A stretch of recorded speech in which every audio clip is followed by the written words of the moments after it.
This is the Pain Train Preston Quinn, one half of the Extreme Horsemen. And when I want to hear music and entertainment, I come right here. You're listening to On the Fly with Stevie and Worden.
What's up, guys? After a long vacation, the Triple Threat main event is back again tonight. And tonight, boy, we have got a doozy, a doot, doot, doot, doozy for you. Doot, doot, doot. Doot, doot, doot. Tonight, we are looking at and dissecting Michael P.S. Hayes, the album from 1987, Off the Street. Now, if you guys don't know or watching this and don't know who Michael P.S. Hayes is, then you've been very lucky. I guess you were born after 2000 probably. But remember the fabulous Freebirds, who were a big tag team back in, well, it started out in Georgia, went all through like world class, ended up in WCW. Never really spent I guess they drank a cup of coffee in WWF one time, and I don't think Andre cared for them too much, and they got out quick. But like I said, tonight, Off the Streets, and with me as always is my co-host of the other podcast, On the Fly, Jason. And his PS is not the same PS as Michael Hayes. And I'll go ahead and tell y'all, Michael Hayes' PS said sample, purely sexy. This one is, and it might have an O in the middle of there. But anyway, Jason Worden, what is up, buddy? God, I would say it's nice to see you again, but with that introduction, shit. Are you turning heel on me, man? What the hell, man? Come on. I couldn't resist when I saw that, though. What's going on, bud? Not much, man. How you been? Everybody's good. Everybody's good. And then we go to the Down Under, the Hitman, Jack Pennachio. What's up, brother? G'day, guys. What's happening? It's been a while, but there's a lot to catch up on in the world of WWE. What is Doot Doot Doot? Oh, we'll get to that. Oh no, we'll get to that. We'll get to that. You obviously don't listen to some of Conrad's podcasts because I try to avoid any podcast that guy's on. Yeah, you'll find out in a minute. No offense, but it's just he's good. He's way better now. Put it that way. Yeah. Believe me, you know my story with him. Yeah. So he ruined Jim Ross's podcast. Just saying. Because when Jim Ross would just sit there and talk without anybody, it was great. Now he does all these watch-alongs and stuff. Just like Eric Bischoff, which is fine for him, but JR was great with his own stories. But actually, JR hasn't done a watch-along in a while, but JR has got something medically going on right now. Yeah, I don't he's know been away for about a month now. He's almost 70, isn't he? He did. Well, he went one time it's been about 3 or 4 weeks ago. He said he had to have some oral surgery done at a dentist's office, and then he hadn't been back since. So I don't know if something else is going on. Or, he hadn't been on TV lately, right? He's not on AEW anymore, right? Well, his AEW contract expired February 14th. So I heard. So I don't know. Because this is his Well, 50th year as well as in Well, the with wrestling McMahon in the gone, world. he probably ain't going to be back in the WWE then. I mean, Oh, I reckon he would like to. This is me personally because I'm a JR fan. Like I said, he's coming for 50 years in the wrestling business. yeah, I reckon JR's he would amazing. like to do one more WrestleMania to end. And he needs to do the whole match. He doesn't just do one match like they did that with Yeah. Austin. And then, come on. Well, one thing I want him to do too is, we got Sting's last match coming up in Greensboro, and I would love to see, like they mentioned it a lot on the podcast, love to see him and Tony Schiavone call that match because they were the ones that called the match that made Sting back in the first Clash of Champions in Greensboro against Ric Flair. They were the two that did that match. So it'd be nice for Schiavone and JR to do that one. A lot of the WWF, WWE, whatever stuff was blamed on Vince McMahon about, being petty.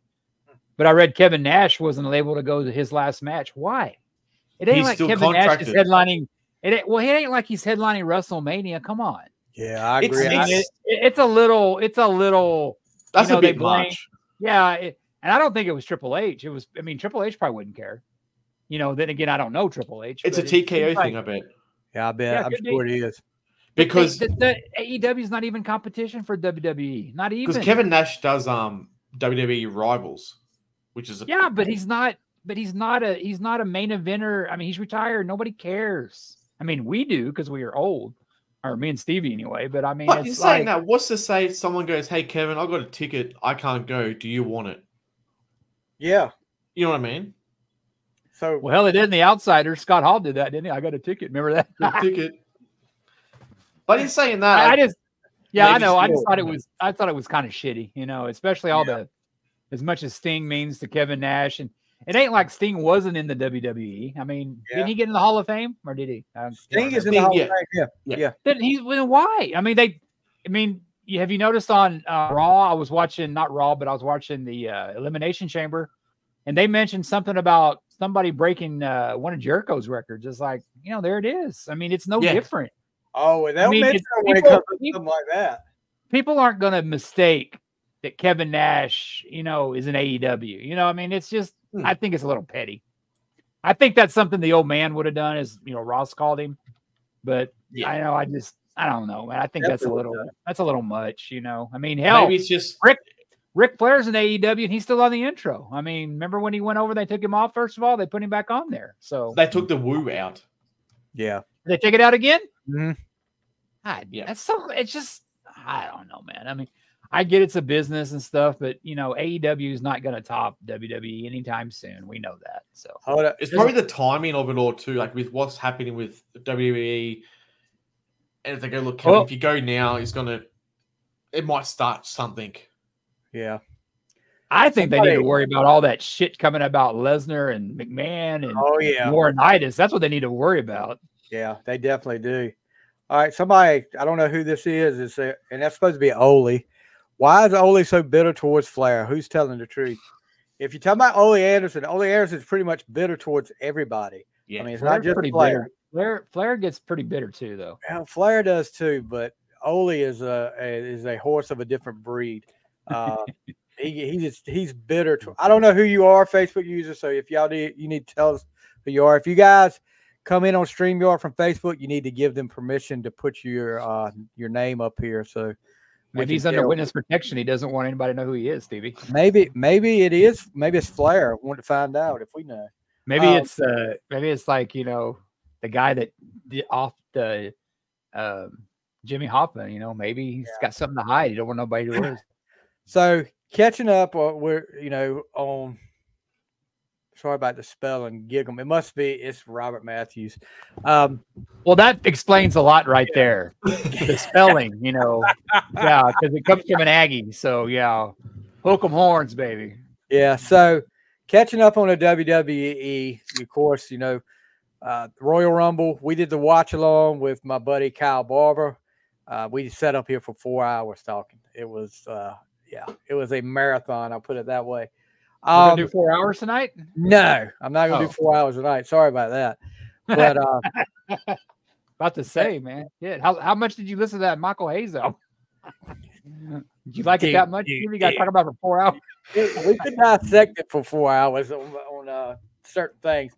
But so Cody Rhodes wins the Royal Rumble, and here comes The Rock taking over everything. And I guess things didn't go as well as WWE thought they were. You know, people reacted a little bit different than what they thought.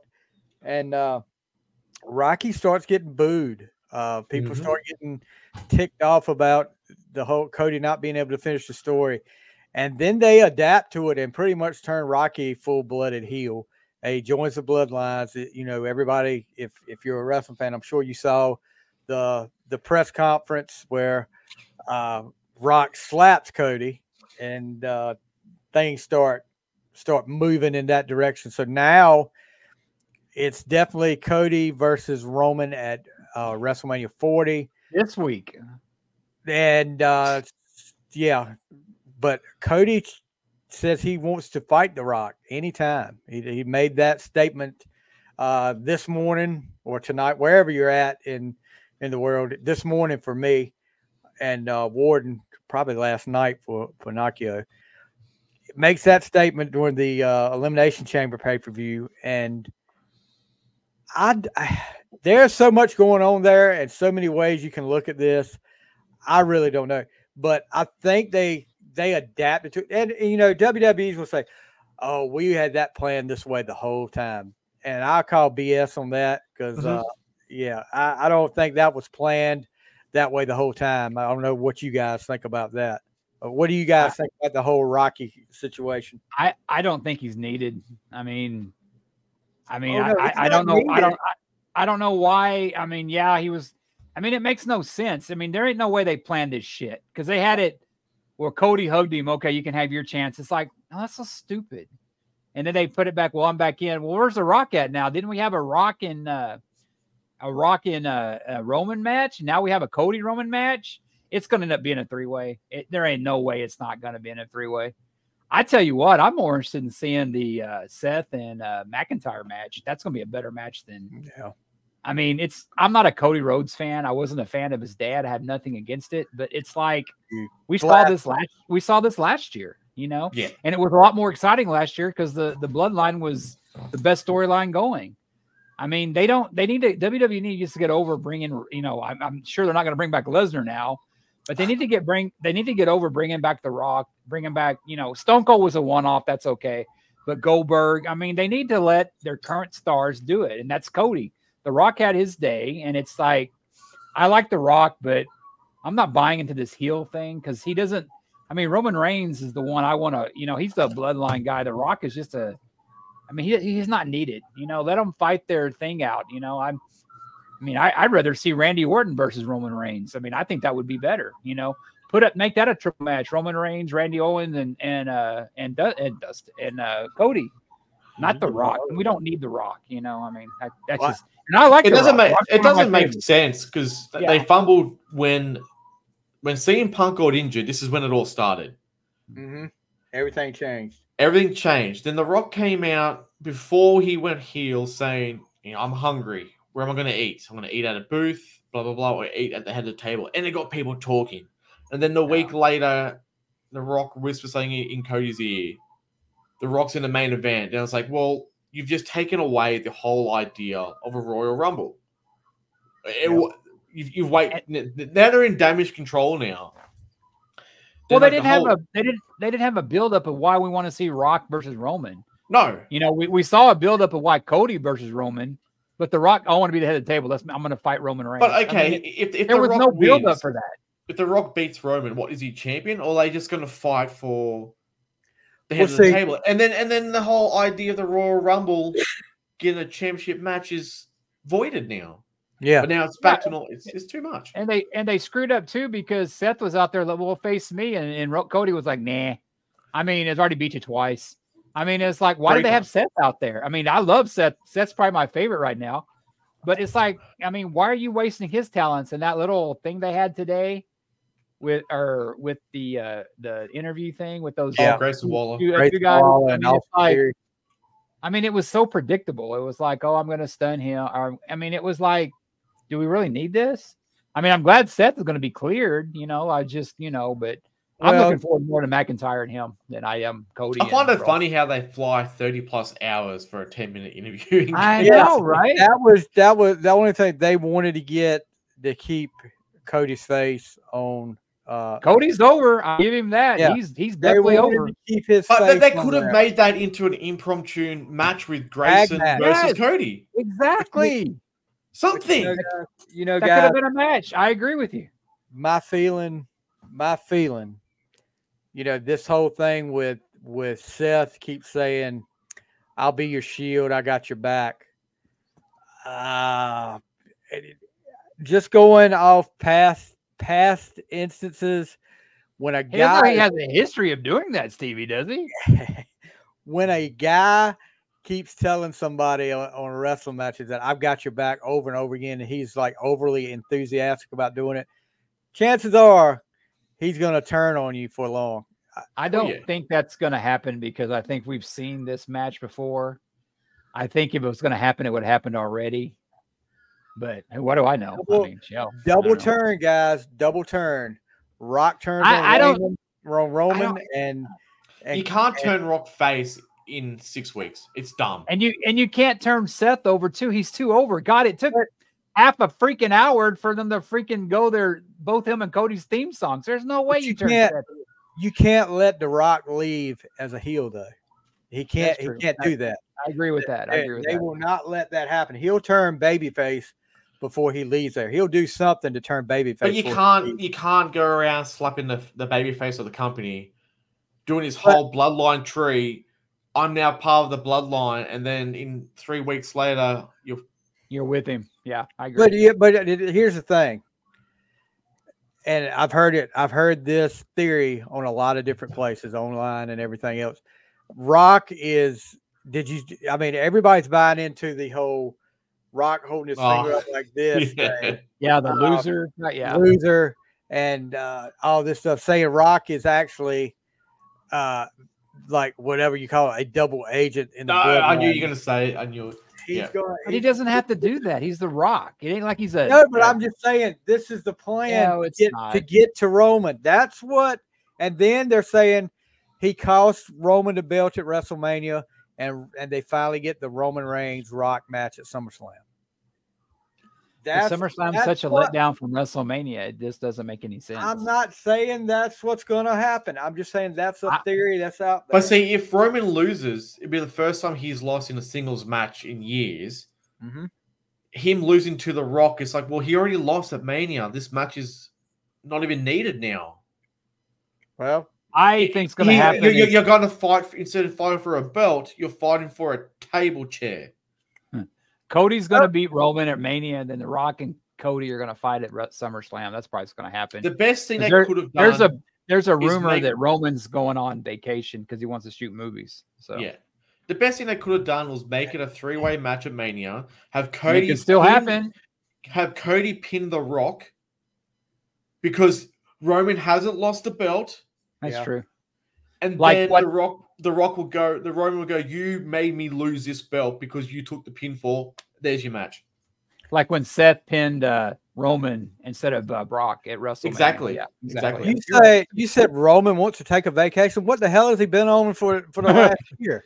Well, supposedly he's got stuff in Hollywood to do. When you have connections like your cousin, The Rock, I guess. I don't know. Well, this guy wrestles like once every 3 months.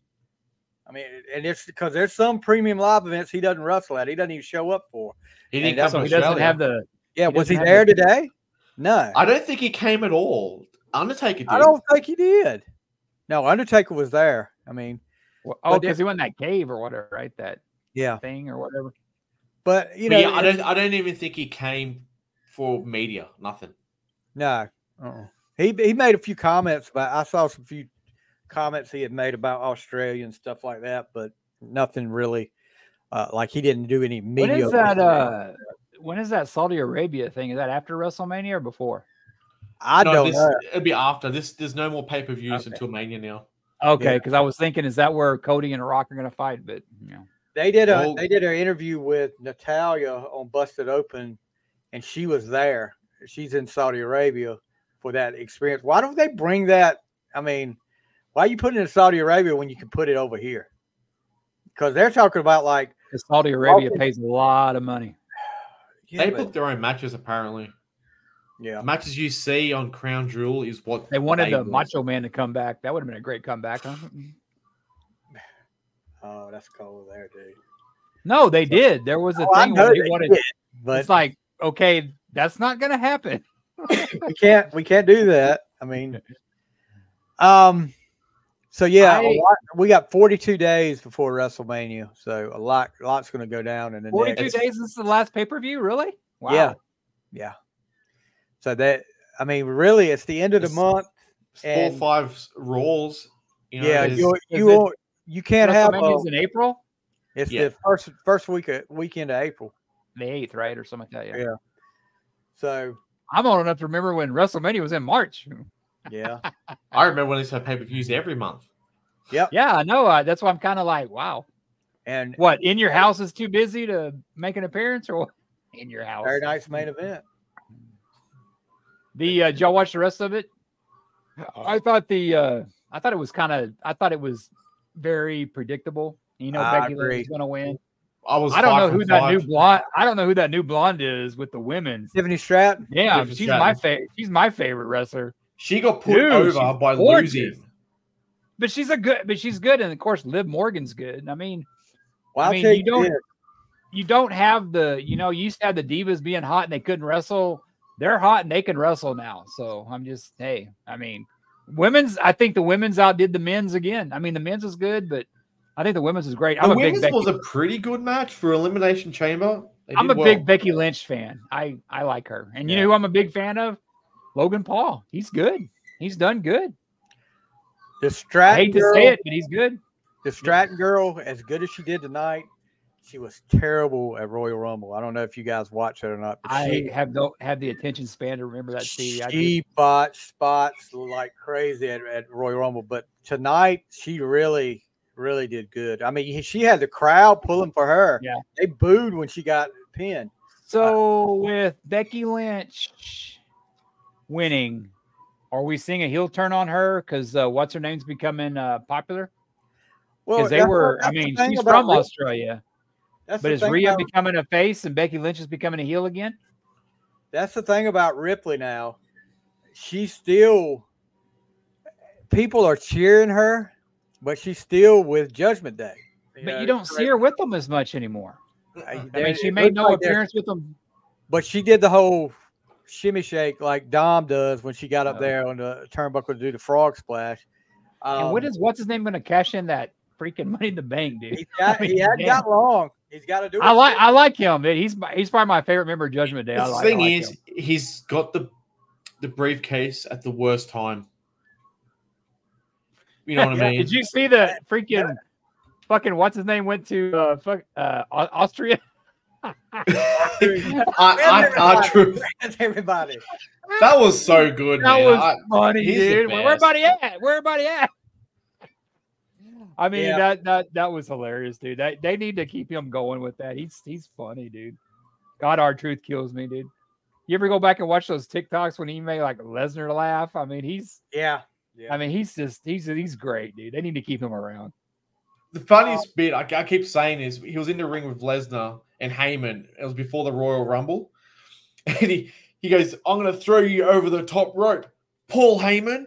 And Paul Heyman goes, "I'm not even in the damn match." And Brock's pissing himself laughing in the back. Yeah, he's a funny guy. You know, he was an NWA heavyweight champion in TNA.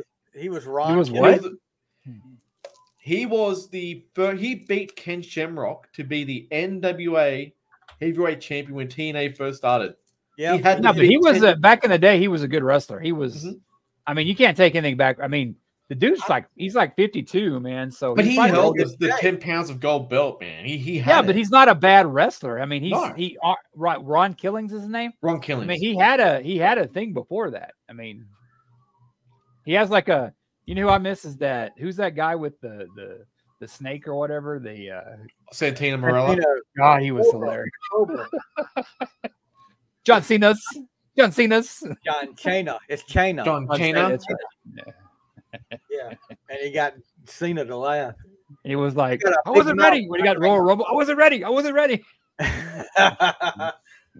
The best entrance ever, Titus O'Neil, dude. That God, Can you imagine if that happened now with those solid LED oh God, signs? he would be. He'd be all cut up and everything. Yeah, he would be in terrible what are shape. you talking about? If Titus did that now, Why with have the way stuff the in ring is, now? What? yeah, How the ring? I'm not following. What's going on? So the ring doesn't have curtains anymore. It's all Yeah. like the solid LED lighting. Oh, that's right. Oh, yeah. Imagine if he good came point. down head first into that. yeah. Maybe he saw it coming and go, hey, I got to make one more splash. I mean, that couldn't have been on purpose, could it? I mean, No, that his would- foot. you hit felt the bad mat, for the you you see felt it. bad for the guy, man. I mean, you just No, that he went seems off. like a good dude, man. I was like, oh, that's He does a lot for charity, like a that's what lot. I'm saying. Yeah. So Well, another thing we talk about the women's match. Of course, Becky Lynch wins the Elimination Chamber. She will head to WrestleMania to supposedly take on Rhea Ripley, who beat Nia Jax, in a match that It was a good Yeah. match. yeah, Nia Jax, she took her out a lot. I mean, she was really physical with And Rhea she didn't hurt her, and she didn't hurt her just like she did Becky Lynch. to the Did point. she break like Becky Lynch's nose one time or something like that? Yeah, something like that. But to the point where, I was like, is she really are they gonna mess up and let her lose this match in her home country? I was like, no, they can't do that. No. But They can't not take in a the main foul off event. her. No. that was a very physical match that Rhea gets the win, of course, with her family in the front row. Man, her celebrating. sisters look just like her, man. If without all the goth stuff on. Well, when she first came, she had blonde hair. I mean, when she started out in NXT, I don't know, man. She's got that look and everything. She's pretty hot with that look. I mean, she was good looking before, but I don't know. It's like, am I afraid or turned on by her? The one thing I find really odd with Australian wrestlers, they can't, when they speak on the mic, it sounds so different.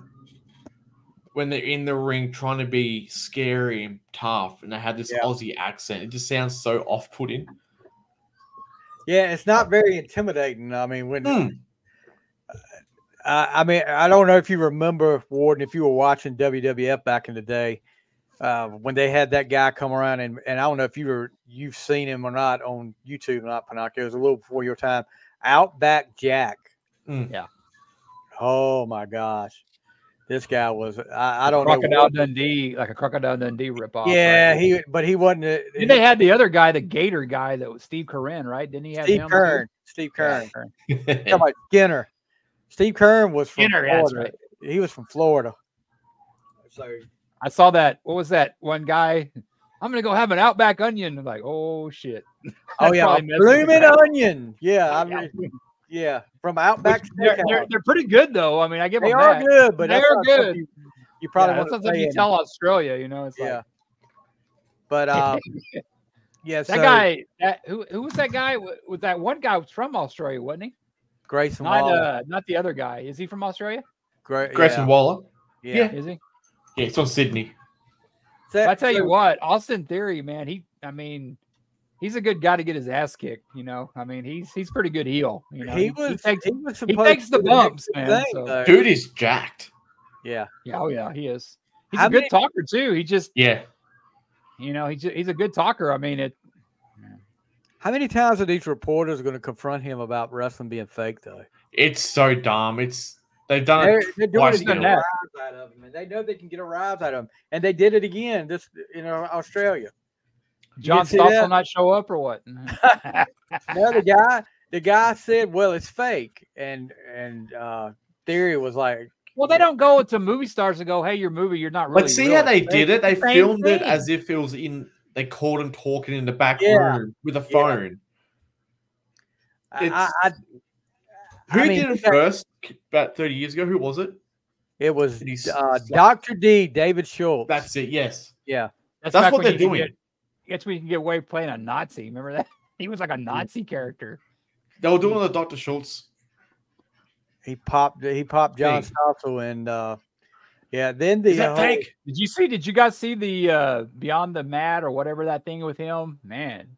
I didn't see that. He is.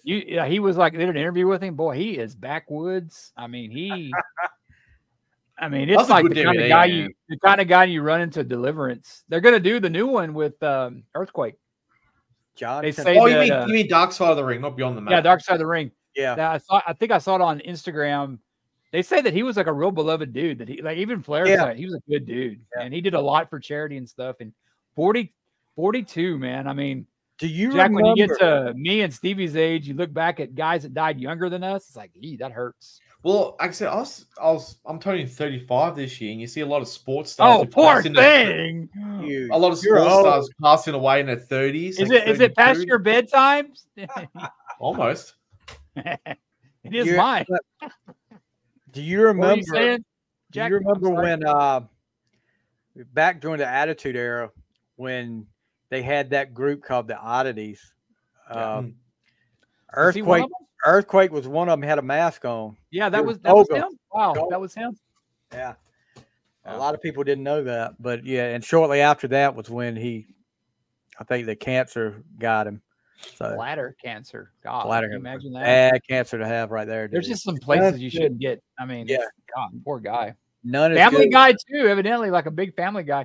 They talk about him, and like Hogan talks about like Big Boss Man, that they were just good guys. Yeah, Big Boss Man. I remember when he did that thing with the Big Show with his dad at the funeral. God, that was cold blooded. That was Attitude Era crap right there too, dude. Yeah. There's a lot of good episodes coming up in this season too now. Who else besides him? So you had Earthquake. Who else? They went through them a little bit. With Jericho still. They don't know yet if Jericho's doing it. So did y'all see that Tammy Snitch, or I guess her new mugshot? I read there was some guy talking on there how she was using like Chris Candido's like name when she was getting sentenced, but they were saying that it was really bad because she fucked around on him and like with Shawn Michaels and all that stuff back in the day, and you're using it because they had that one on her. It's like you talk about somebody that got a lot of chances. I mean, there ain't a lot of people that got many chances. She got a lot of chances. And if you ever listen to Jim Cornette talk about her, he is like really disappointed in it. He feels he comes across as a failed parent. Like he tried so hard. Yes. But they came out of that Smoky Mountain, didn't they? Yeah. God, I just remember, I mean, I know that Jack probably doesn't remember, but man, to be America Online's most downloaded celebrity.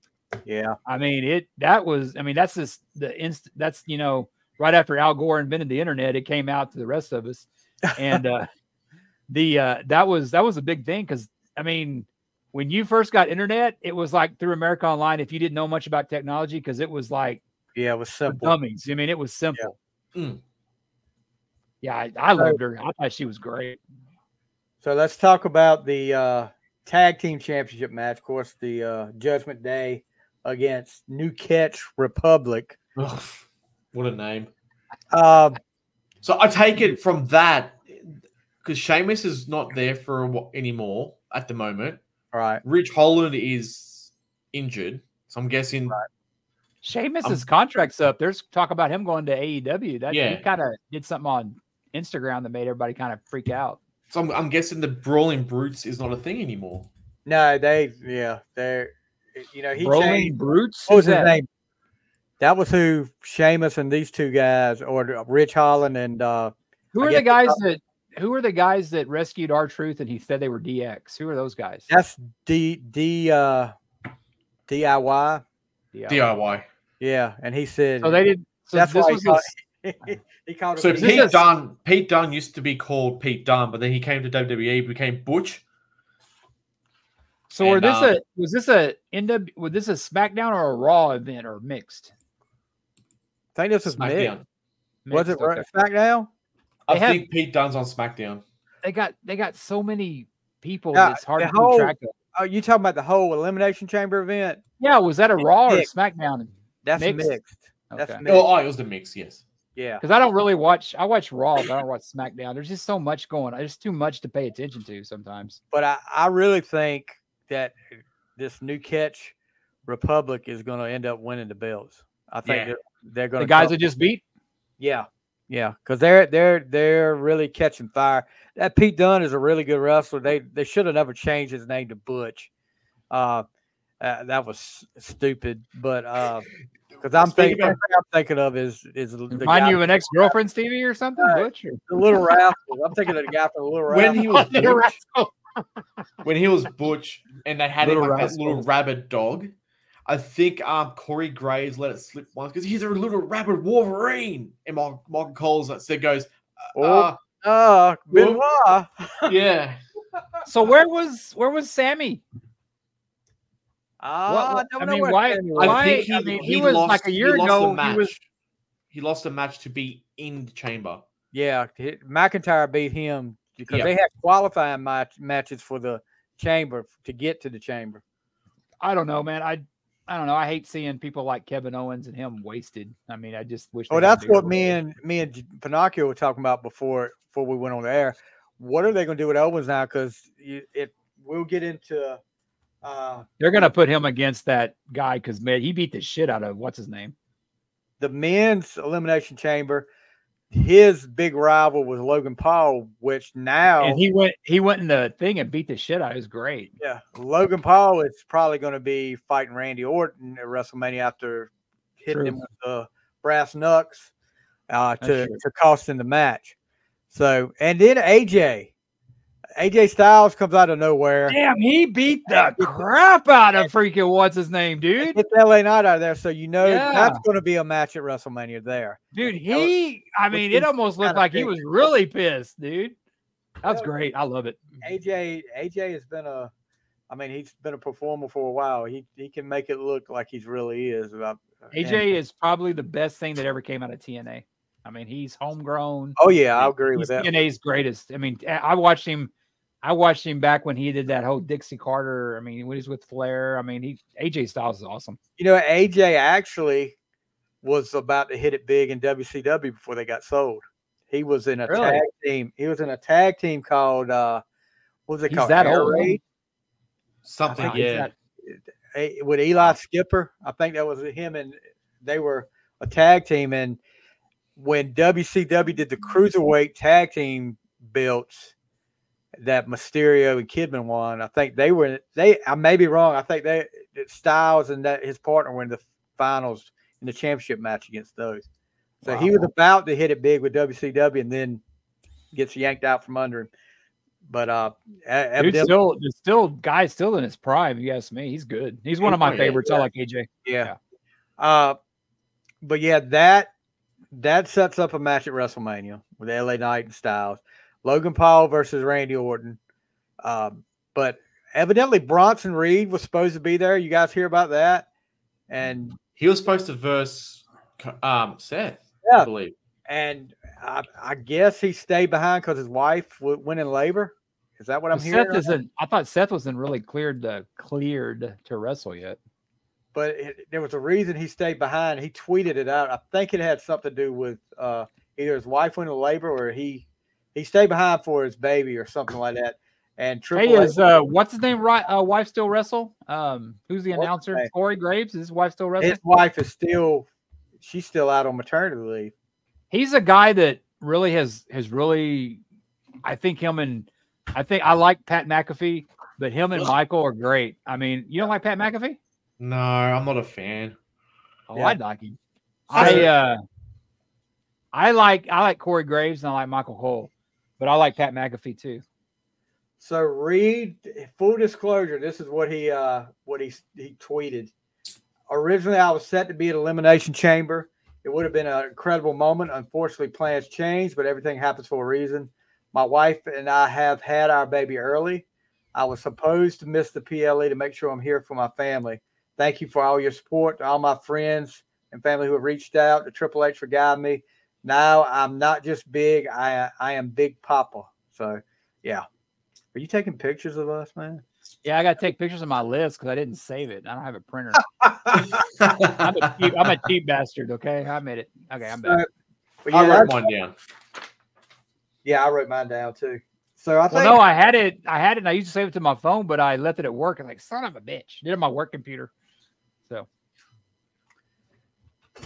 but so that match ends up with, of course, Drew McIntyre winning elimination after Randy Orton gets knocked out by Logan Paul. And Orton really sold that back to a point where I was like, is his back really hurting or what? Back on again. He sold that back really well. Did you see Rhea Ripley when she jumped out of the ring? She's like, "Oh fuck!" Yeah, I think she really stung herself. But before we get away from the Judgment Day match, a lot of people were talking about the screen going black. Yeah, what was up with that? It was not technical difficulties. It was done to censor out the front row of the crowd they were all flipping off Dom and talking trash to Dom. That's great heat, brother. That's Aussie crowd, man. That's the Aussie crowd for you. Oh yeah. That did your sound go out too for a while? Was that the same thing? No, my sound went out in the chamber match. Yeah, that's what I mean. Yeah, it went out. It's like, is somebody cussing or whatever? I don't know. They may have been. The crowd was really into it, but especially when Dom was out there. But that's great. That's great heat, dude. That's awesome heat. It went. And honestly, you see Dom normally seems like a good guy, dude. I mean, but people hate his ass. I swear, when he was on the mic and the crowd were booing him, I swear they turned his mic down a little bit to make it sound like he was, because he was yelling, but his voice was very low. But my God, man, the second he opened his mouth, they just booed him. Yeah, but you talk about having, money. I mean, that guy, it's great, man. I mean, you got to have. I mean, if people don't pay attention to you, you're SOL. But if they love you, they hate it, dude. You got the money, dude. People hate that guy. It's great. Yeah. Did y'all notice every time they showed Logan Paul, the crowd would really start booing every time his face would pop up? It go boo, and then it go away. Then all the time boo. Wow. People don't like that guy, and I don't really either. But he's a good worker. I mean, he's a heck of a good worker.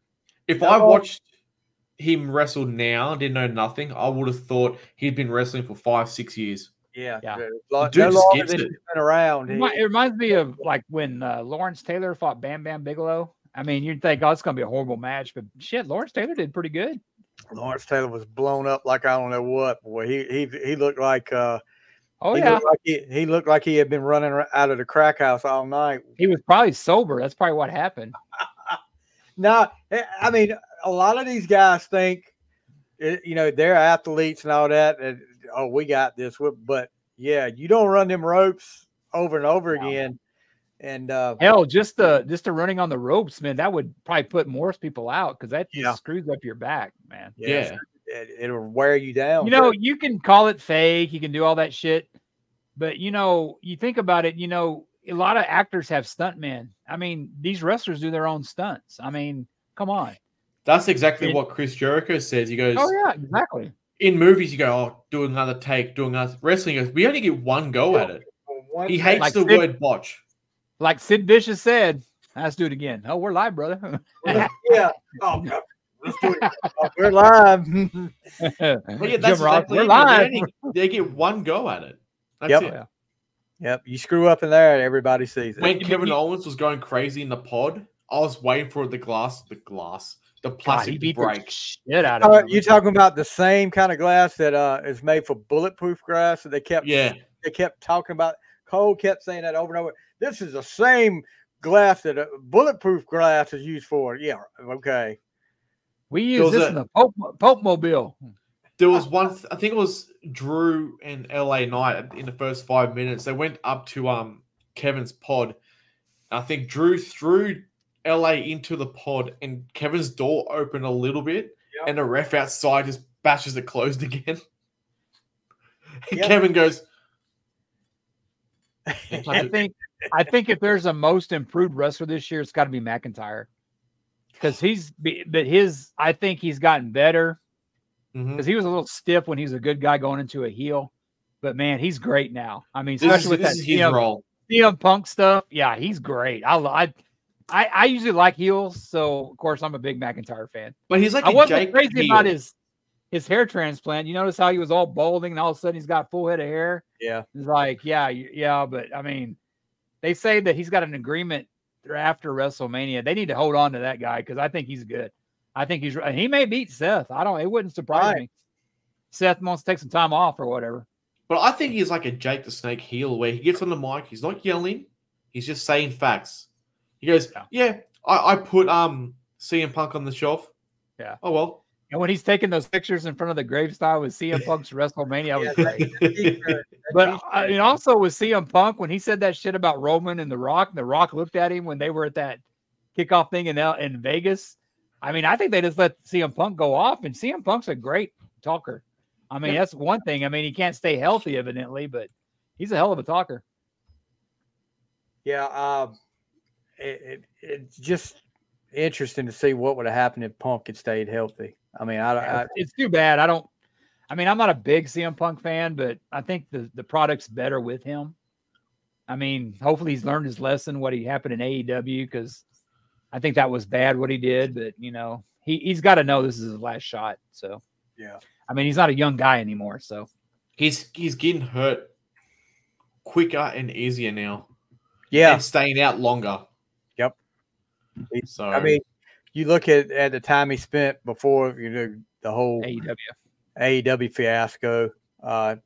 Actually, that night when everything broke down of the whole incident backstage, that was when he got hurt and was out for a while there.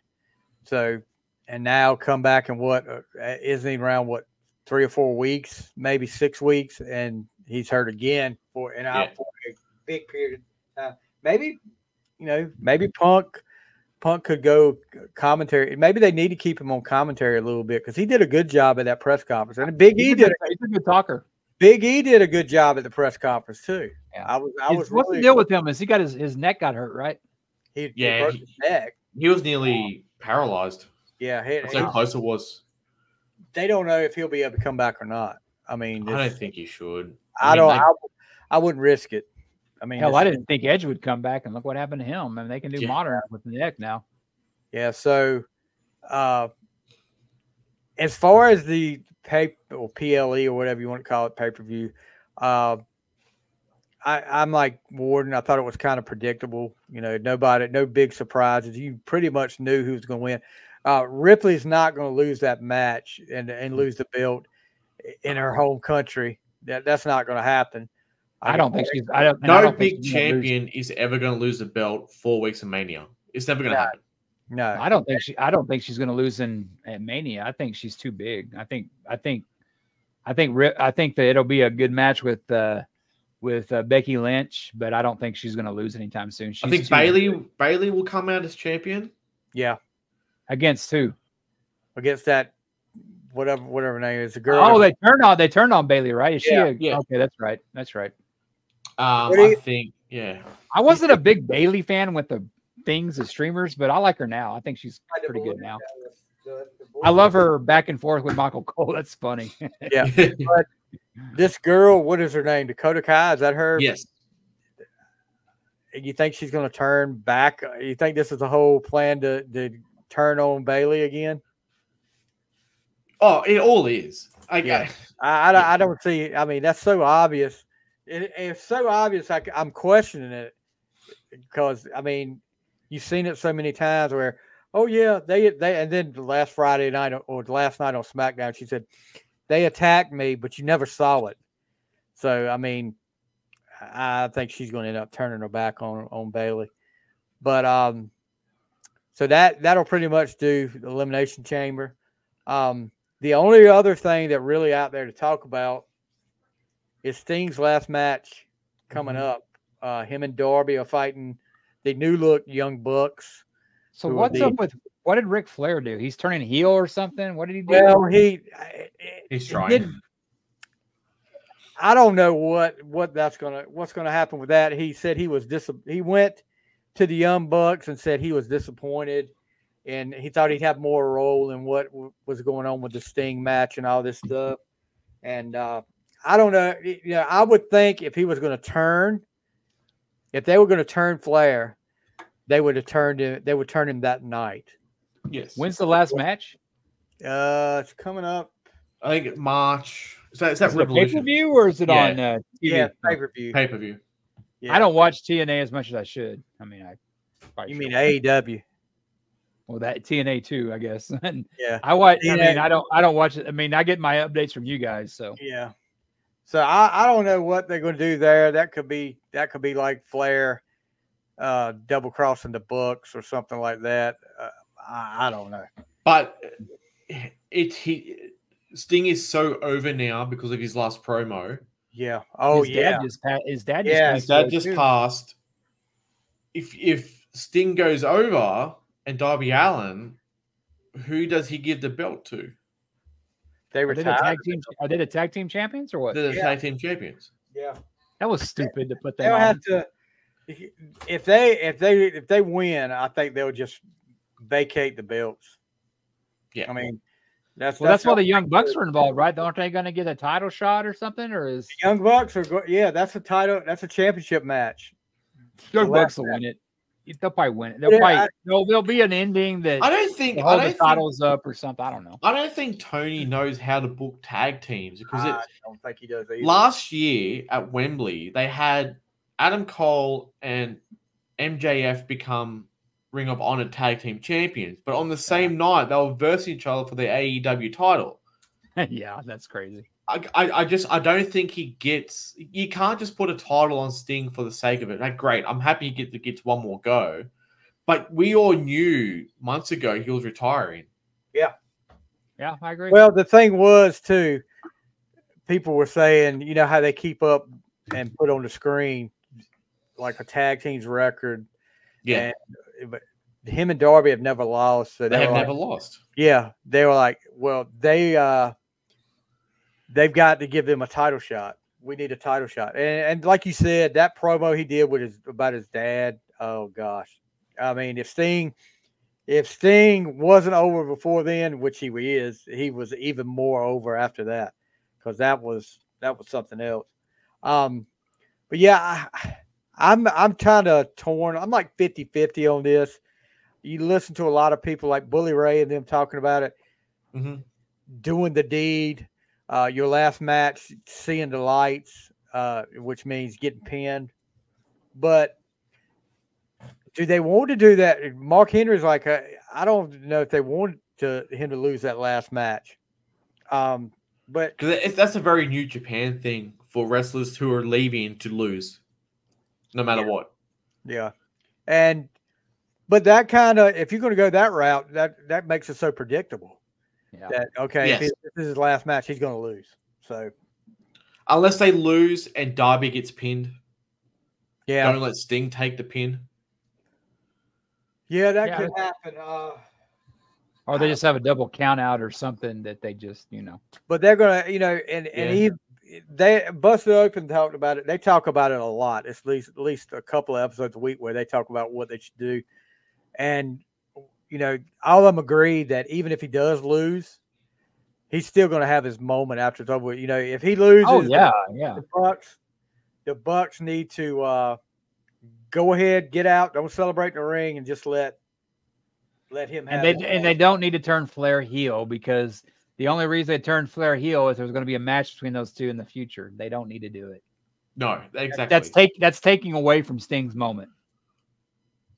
Yep. I agree. Sting and Flair had their moment. They had the very last match in WCW. Yeah, true. So it's I good was that never Flair's there. I was never a big Sting fan. I was more Flair or whatever, but I mean, the guy's had a hell of a career. I mean, you put him up next to the Ultimate Warrior, the guy he started out with. I mean, there's no question that Sting's better. Oh yeah. And I never with the Ultimate Warrior, I could never buy into the guy. Sting, I had my moments with him, but I remember what I liked Sting. I think my favorite was when he was with Eddie Gilbert and Rick Steiner and Missy Hyatt. UWF. South. Yeah. Mid-South UWF. That's what I liked it. But JR talked about it on his podcast about the big difference between Sting and the Ultimate Warrior, especially back when they just came on and were in Mid-South.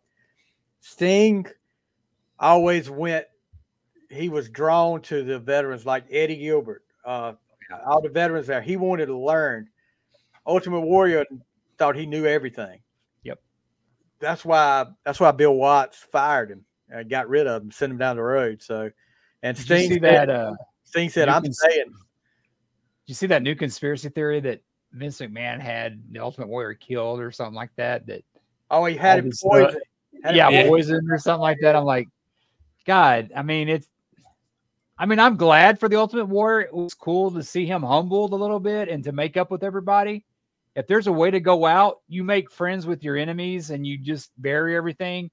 I mean, it sucks for the kids, his kids and his wife that died. Oh, yeah. But I think it's great they do that thing. But I mean, it's like, because they were just trash talking the guy, but it seemed like the guy learned at the end that what he was thankful for. That he made amends. I think that's great.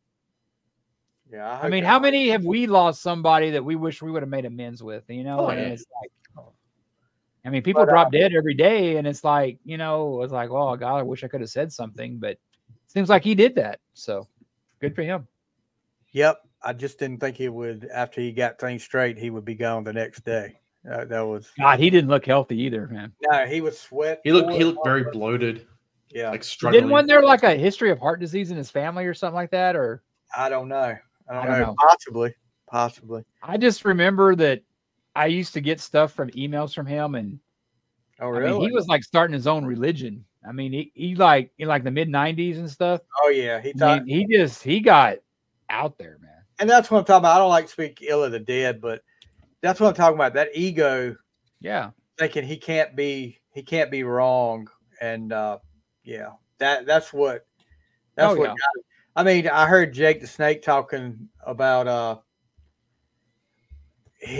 Jake was supposedly going to get a run with him when Warrior had the championship, and Jake went back there to talk to him, and Warrior told him, he said, "Let me tell you something. I don't give a damn about you. I don't give a damn about your wife or your kids." So he was like, "Oh, when I think." Things changed, and Warrior got let go shortly after that. I saw something on Facebook. It goes, "Say one good thing about the Ultimate Warrior." I'm like, he had great hair. Well, he did when he was in WWF, but yeah, he had some rock star hair. I mean, he had some good hair. But that guy was just. I mean, it just with him, it's like you can tell when somebody's natural or whatever. I mean, it's. The good old Dingo Warrior. Yeah. Gary Hart. Yep. So let's get to our main event for tonight. Doot, doot, doot. All right, first of all, so we can let Worden and Pennachio tell the Doot Doot Doot story. So apparently, Brian Gewirtz was the one who first heard it in a meeting. They were trying to do a match, and they couldn't think of a way to do it. Long story short, it's like whatever it was. And then Michael comes in and goes, "Oh, we're just going to do this, do that, and doot, doot, doot, new champion." Well, we can say what we want to about Michael Hayes, but I learned something last week. He's still involved with like doing the Roman Reigns thing, evidently. Oh, yeah. He's still in creative. I mean, it's wow. I mean, it's like, that's awesome. I mean,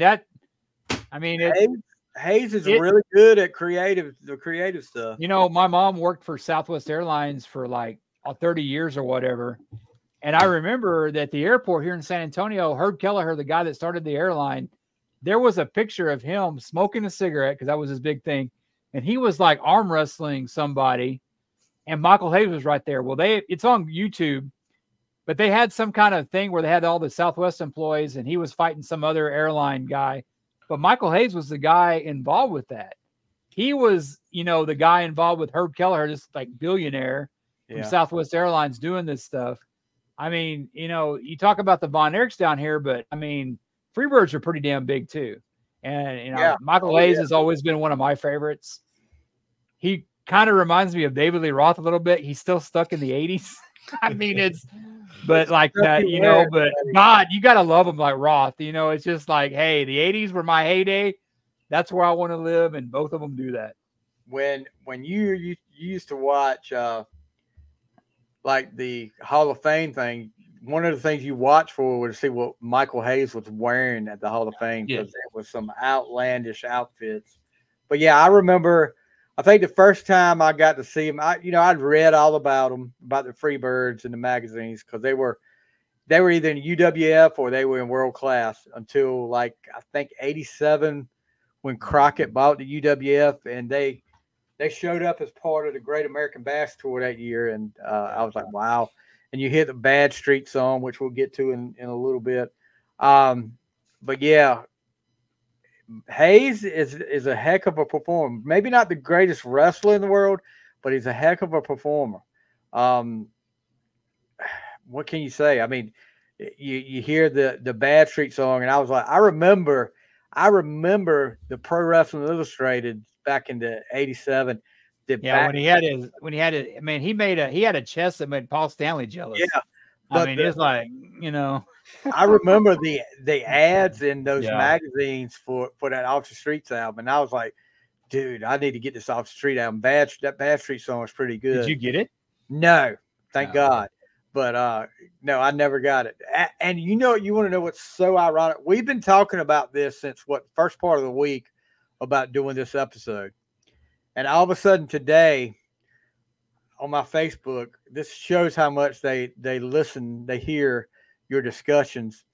Somebody posted on another group, just found this at a flea market, the cassette. Yes. Yeah. I saw that post. So I was like, wow, that's kind of ironic there. But yeah, the Off the Streets album from 1987, Michael Hayes records. You talk about the banner year for cheese, 87, 88. I mean, that's just, I mean, yeah, Appetite for Destruction came out in 87, but I mean, it was this, I'll tell you, Stevie, this album, the 15-year-old me in 1987, I would have dug this. I mean, I kind of mentioned something. This wasn't the worst album I heard all week. We won't go there. Yeah. But it wasn't, when you suggested it, I was like, are you freaking nuts, dude? But honestly, dude, of course, I love 80s Kiss and Poison and, Warrant and stuff, but hell, this stuff's, I mean, it wasn't bad. I kind of liked it. I listened to it start to finish. I didn't stop. Yeah, I listened to it a couple times. It's like, this isn't the worst thing I ever heard in my life. I think that was there was a band called Shooting Gallery that opened up for Kiss in the mid 90s in their club tour, or the early 90s. That was probably the worst. But I would, I didn't think that. I mean, I'm kind of like, damn, why did I order that record, dude? I probably would have dug this, man. I mean, it's like what Leonard Skinner and the Doobies were doing about this time. I mean, it's that kind of, that's what it sounds like. It's that not quite heavy metal, but country rock. I mean, that's what a lot of it was to me. You can still find it on eBay if you want to buy a copy of it.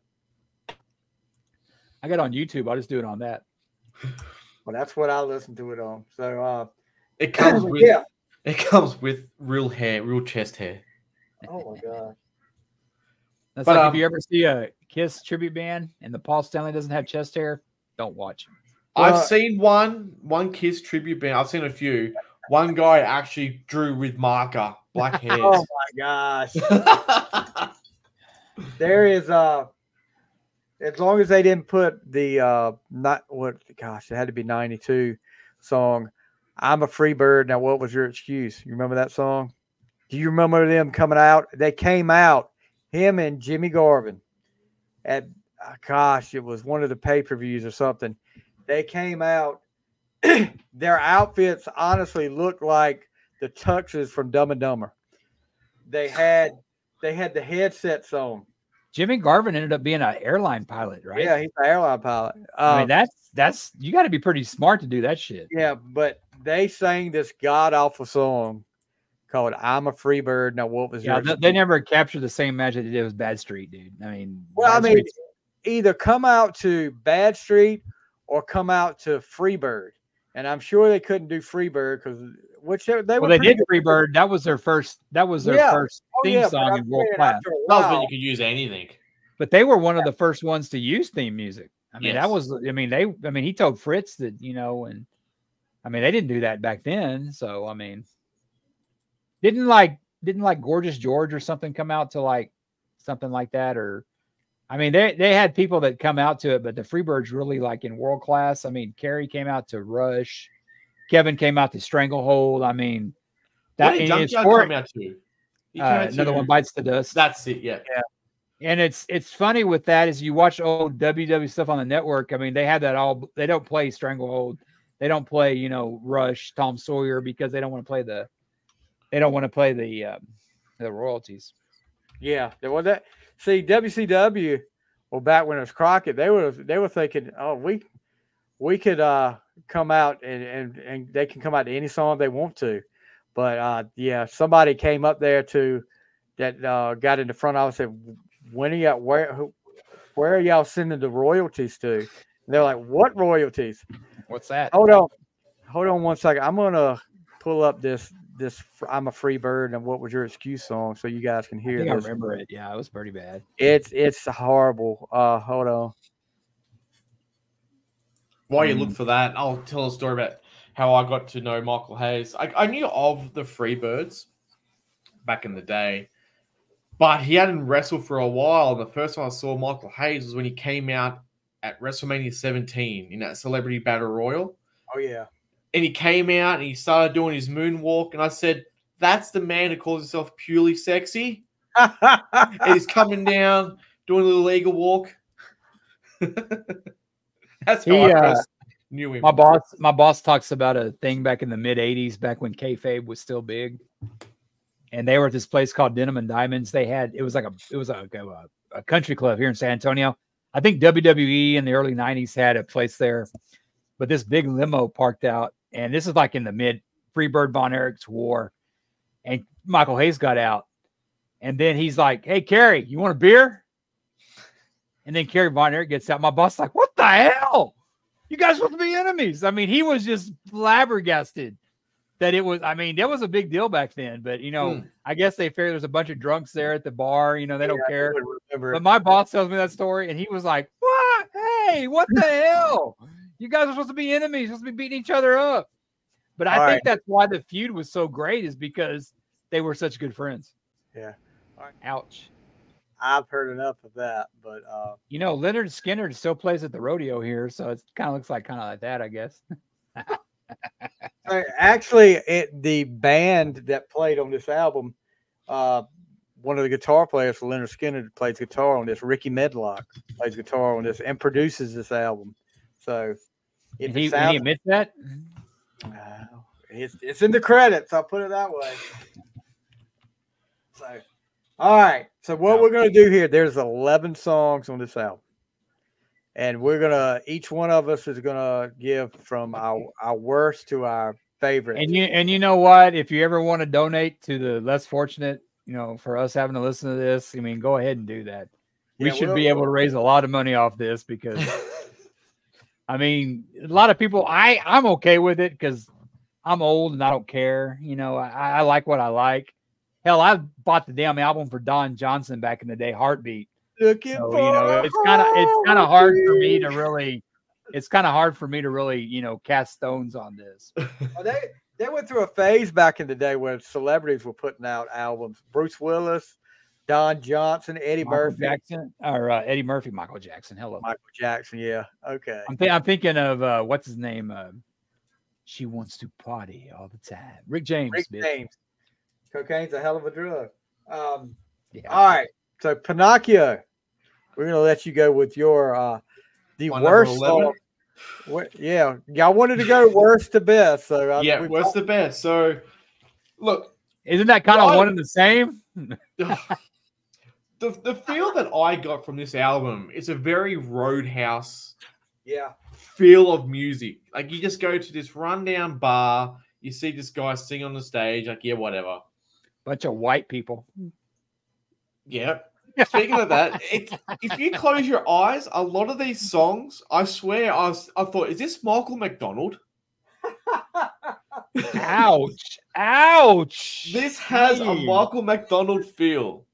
Dude, But, dude, you lost me on that one. Michael Yeah. Hey, but McDonald's you a said, freaking hey, but you Michael said McDonald's earlier, Led Zeppelin compared to this, dude. Come on.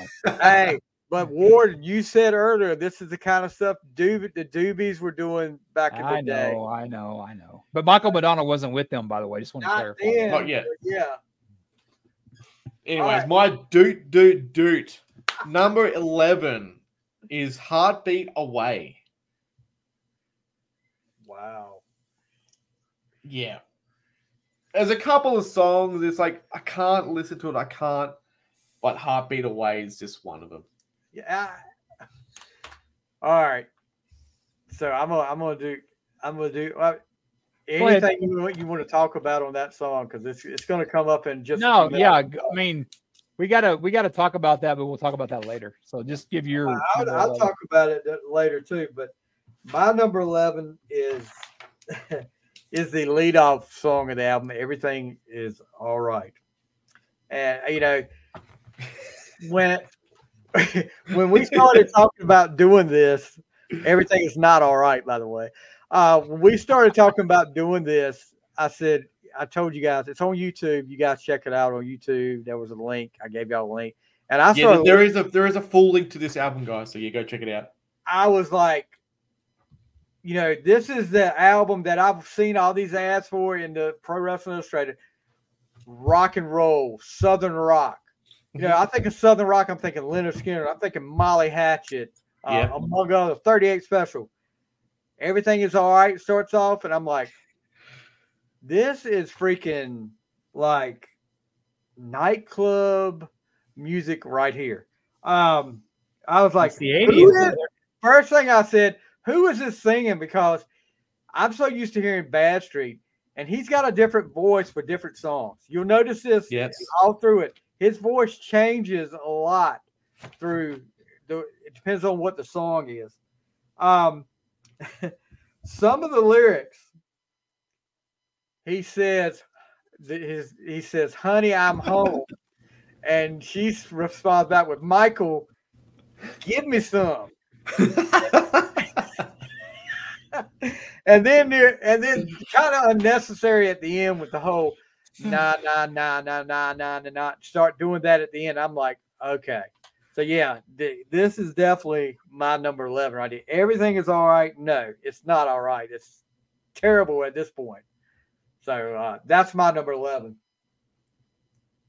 My number 11,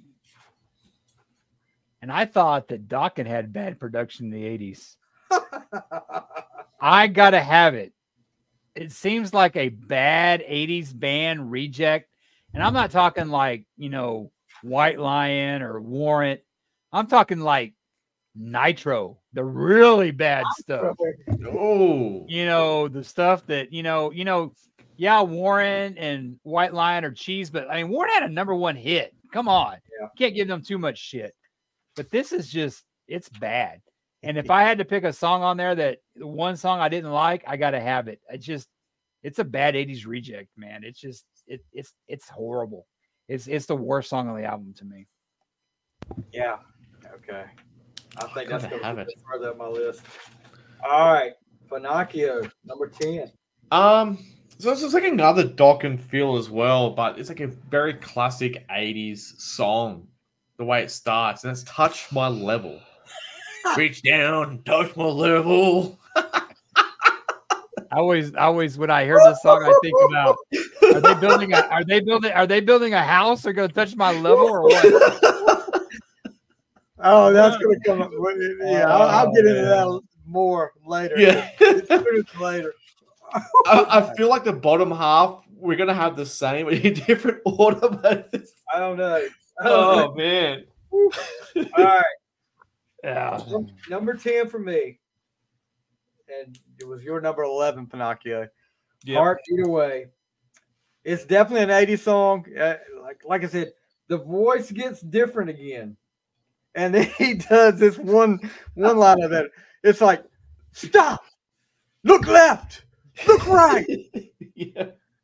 And the spoken word stuff, guys. I'm sorry. but he does it almost every song in here. He starts going, and all I hear is he starts doing that spoken word stuff, and I'm like, oh my gosh. Yeah, this is not good. Heartbeat Away. It's not as bad as Everything Is All Right, but it's close. It's a close second. So that's my Heartbeat Away is my number 10. We've all been here, Stevie. We've all done this. Not so much now lately. I mean, Jack still got some years of it behind us. So The Night You Can't Remember. Oh, God. And if there's a song that you don't want to remember, is this one. Oh, yeah. I was listening to this, and it's like, it sounds little Leonard Skinner impression. Yeah. But the one thing that really pops in my mind when I hear this song is She Bop. Just the guitar part. It reminds me of She Bop. Yeah, I can see that. And it's like, okay. But The Night You Can't Remember, it's like, yeah, it's a Leonard Skinner thing, 80s Leonard Skinner. I can kind of see that. I see the rebel flag with the skull and the cigarette smoking. I mean, when I think of that song, I think of this, man. Oh, boy. All right. Pennachio. So, yeah, I think we're going to start getting some duplicates here. This is where the idea for me that came that I thought this was Michael McDonald, and it's Everything Is All Right. I can just picture him on the keyboard going, everything is all right. He makes like everything, like the song, Everything Is All Right. He makes that sound so sexy though. I mean, if I'm going to start this album off and I'm going to play this up, you got him and that. Let's not even talk about the insert photo up there with him and the rebel flag. But yeah, if you're going to start an album off, it's supposed to be Southern rock, hard rock. This is not the song to start it off with. I mean, I don't know what would be, but this is not the one. It's not Southern rock or hard rock to me at all. But yeah, Everything Is All Right. We got to do. Me and Pennachio are about on the same page so far. But I promise you, I'm getting to one of yours in just a minute, Warden. Okay. My next one. Blue Jean Queen. Oh, my Lord. Some of the lyrics. And this is what I got most out of it. This was what I lived for. Listen to this. Was deciphering some of the lyrics here. There are girls and there are foxes. There are women and ladies of the night. Each one in their own way can make you feel all right. Oh my God.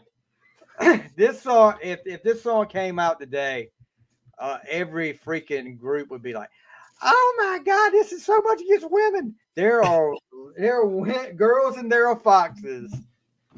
Oh gosh, but yeah, and this is when he hits his different voice again. But yeah, Blue Jean Queen.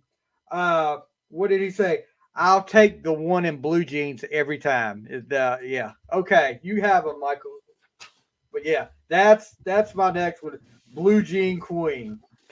We obviously see things a lot different because, man, some of y'all bottom stuff is some of my top stuff. Just saying that. Oh God, no wonder I could tell he's probably got Blue Jean Queen number 1.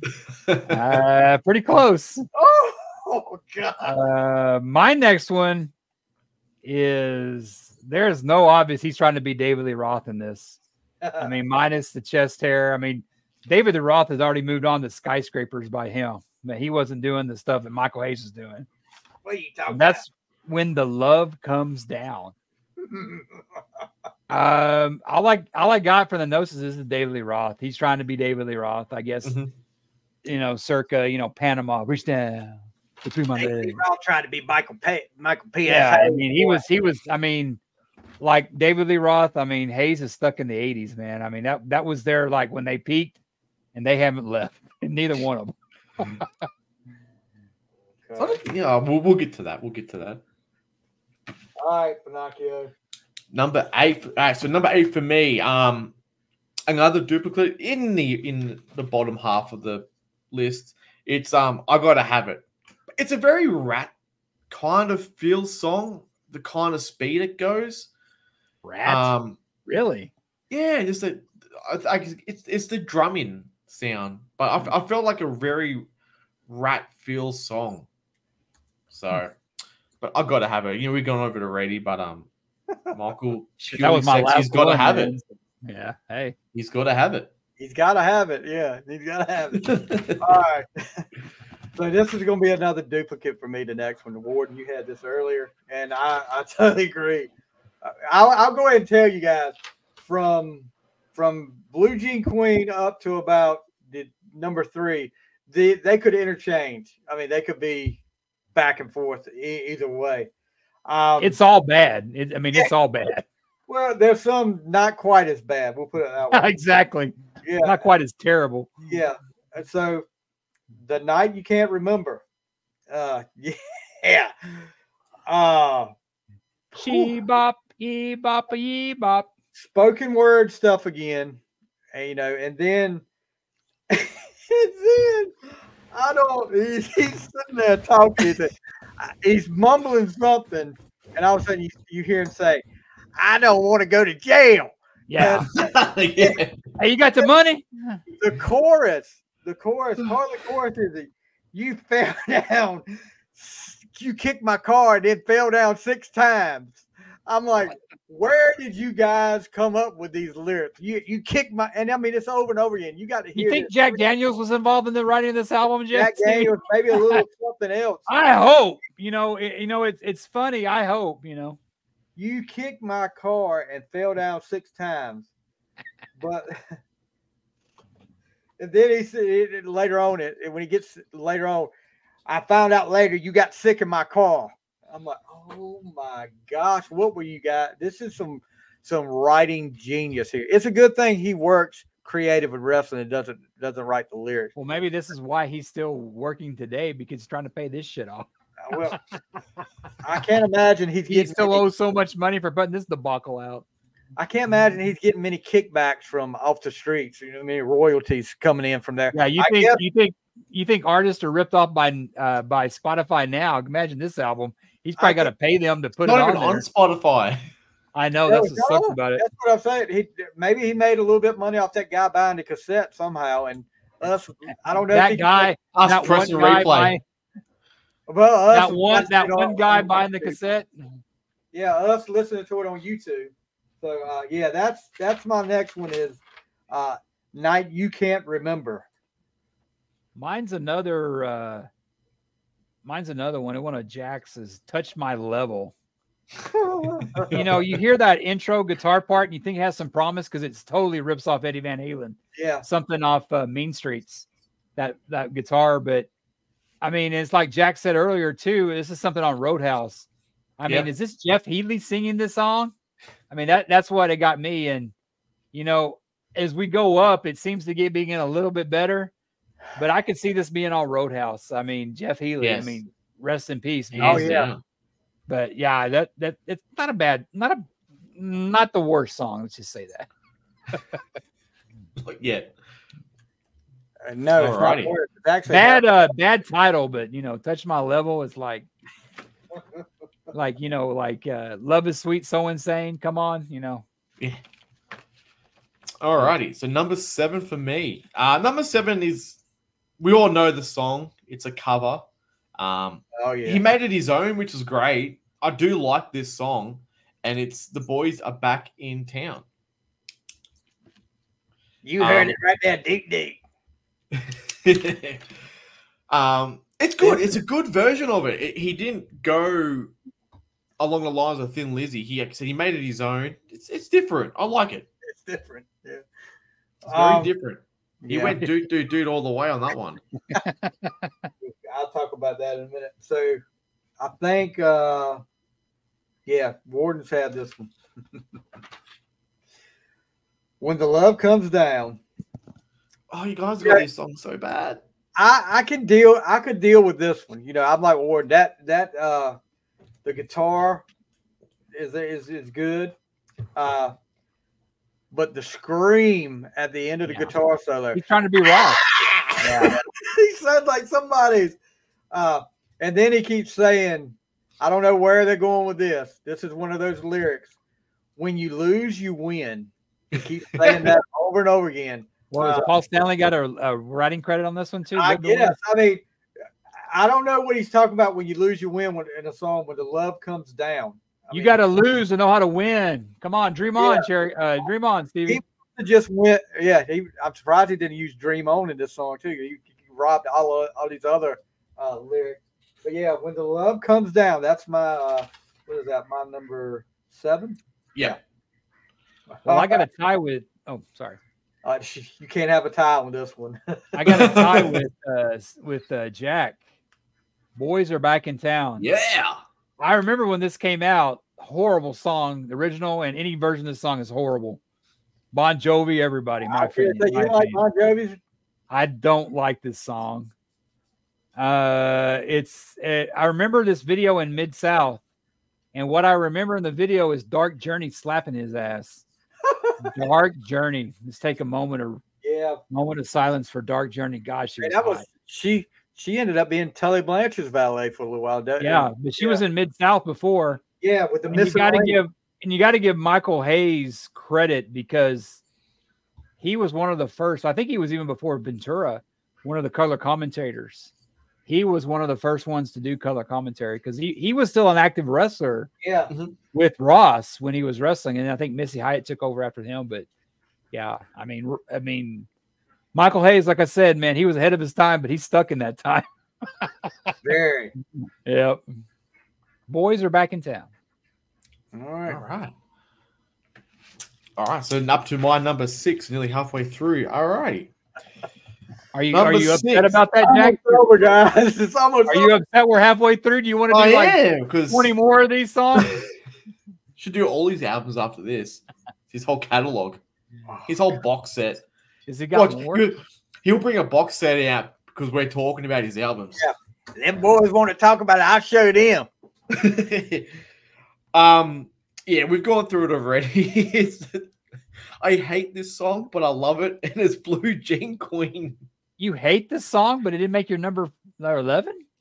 No, because it's so catchy, and you hear it, and you start bopping heads. My Blue Jean Queen. Oh, damn it, Michael! Why? Yeah, I'll go right ahead. Yeah, it's one of those. Sonny Pooney would say is one of those earworm songs. No, Sonny Pooney would probably like this one. Baruto. Nah. I mean, my level is brutal. Is Heat going to be doing a cover of this pretty soon? Probably. So Heat so 7. You got Blue Jean Queen. This is better than anything Heat ever did. Just saying. Heat is awful. I like Heat. I'm sorry. Heat's not bad. I mean, Heat would have been not good either. Heat would have been really good in the mid '80s. They would have. So would this have been? This have been great in the mid '80s, dude. There's not a decade that's been good. Dude, this is better than anything Heat ever did, dude. Heat is awful. Okay, all right then. All right. So this one, I think, yeah, both of you have had Touch My Level. Oh yes, it's the intro reminds me when the guitar intro reminds me of it's Leonard Skinnerty and that smell. Reminds me more of Van Halen. It sounds Leonard Skinner, that smell to me. Chorus is not good. The chorus is horrible. I mean, touch my and what the hell is his level? That's what we want to know. What the hell is his level? I got a feeling, but I don't. Guess it's above our heads. Dude. I don't think I want to know what his level is, but yeah, Touch My Level is number 6. 6 for me. Number 6 for me. All I can say is there's a band in the late 80s. They became country. They were more disco in the 70s, but they became more country in the 80s. And that's a band called Exile. I want to kiss you all over. Heartbeat Away is definitely Exile. I mean, that just sounds like Exile could have done this song. You know, and if you don't know who Exile is, Kiss Me All Over, Jack. Yep, I'm I not know telling that. you to do that. Oh, but- easy now. and they did a song called "She's a Miracle," which is a great song. But "Heartbeat Away," that is just Exile. He sounds like the guy from Exile. I mean, if you put this on the radio saying Yeah, this I is can see Exile, that. people would believe you. People would believe you. Yep. No, good point. I can hear that. Yeah. All right, we're getting into the top 5, I guess. Top 5. So this is like my top 5 is solid, and I like my top 5. And the song's good because it's another catchy song. It's very slow, then it builds up. Very 80s. Like you can see him singing in front of 10 people. This song. People. It's 10 people. you know when you go see like an opening band in a festival, there's like 5 people there. But he's giving it all and he's shouting to the microphone. A lot of bands that were big in the 80s that are playing in front of 10 people now. Yeah. And that is You Made Me the Way I Am. Oh. You. You can tell he's going to hold the microphone to the crowd. Made me the way I am. This is his rock and roll song of this album, I feel. Buddy Roberts. I'll have to agree with you there. My number 5 is You Made Me the Way I Am. Yep. What hold on. I guess it's the closest thing you're gonna get to like a ballad for him. Melody is okay. It's catchy. So yeah, that's really what got it to the top 5 for me. The melody was better than I thought. So all right, POS. My number 5 reminds me of a bad 80s sitcom that got canceled. It got picked up. God. Like the everything's starting up the back when the 80s, back when they used to have like intros for songs and stuff. Yes. And it's catchy. I think Jack mentioned being catchy. Blue Jean Queen. Did he mention being Jackie, or I'm just drunk? Yeah.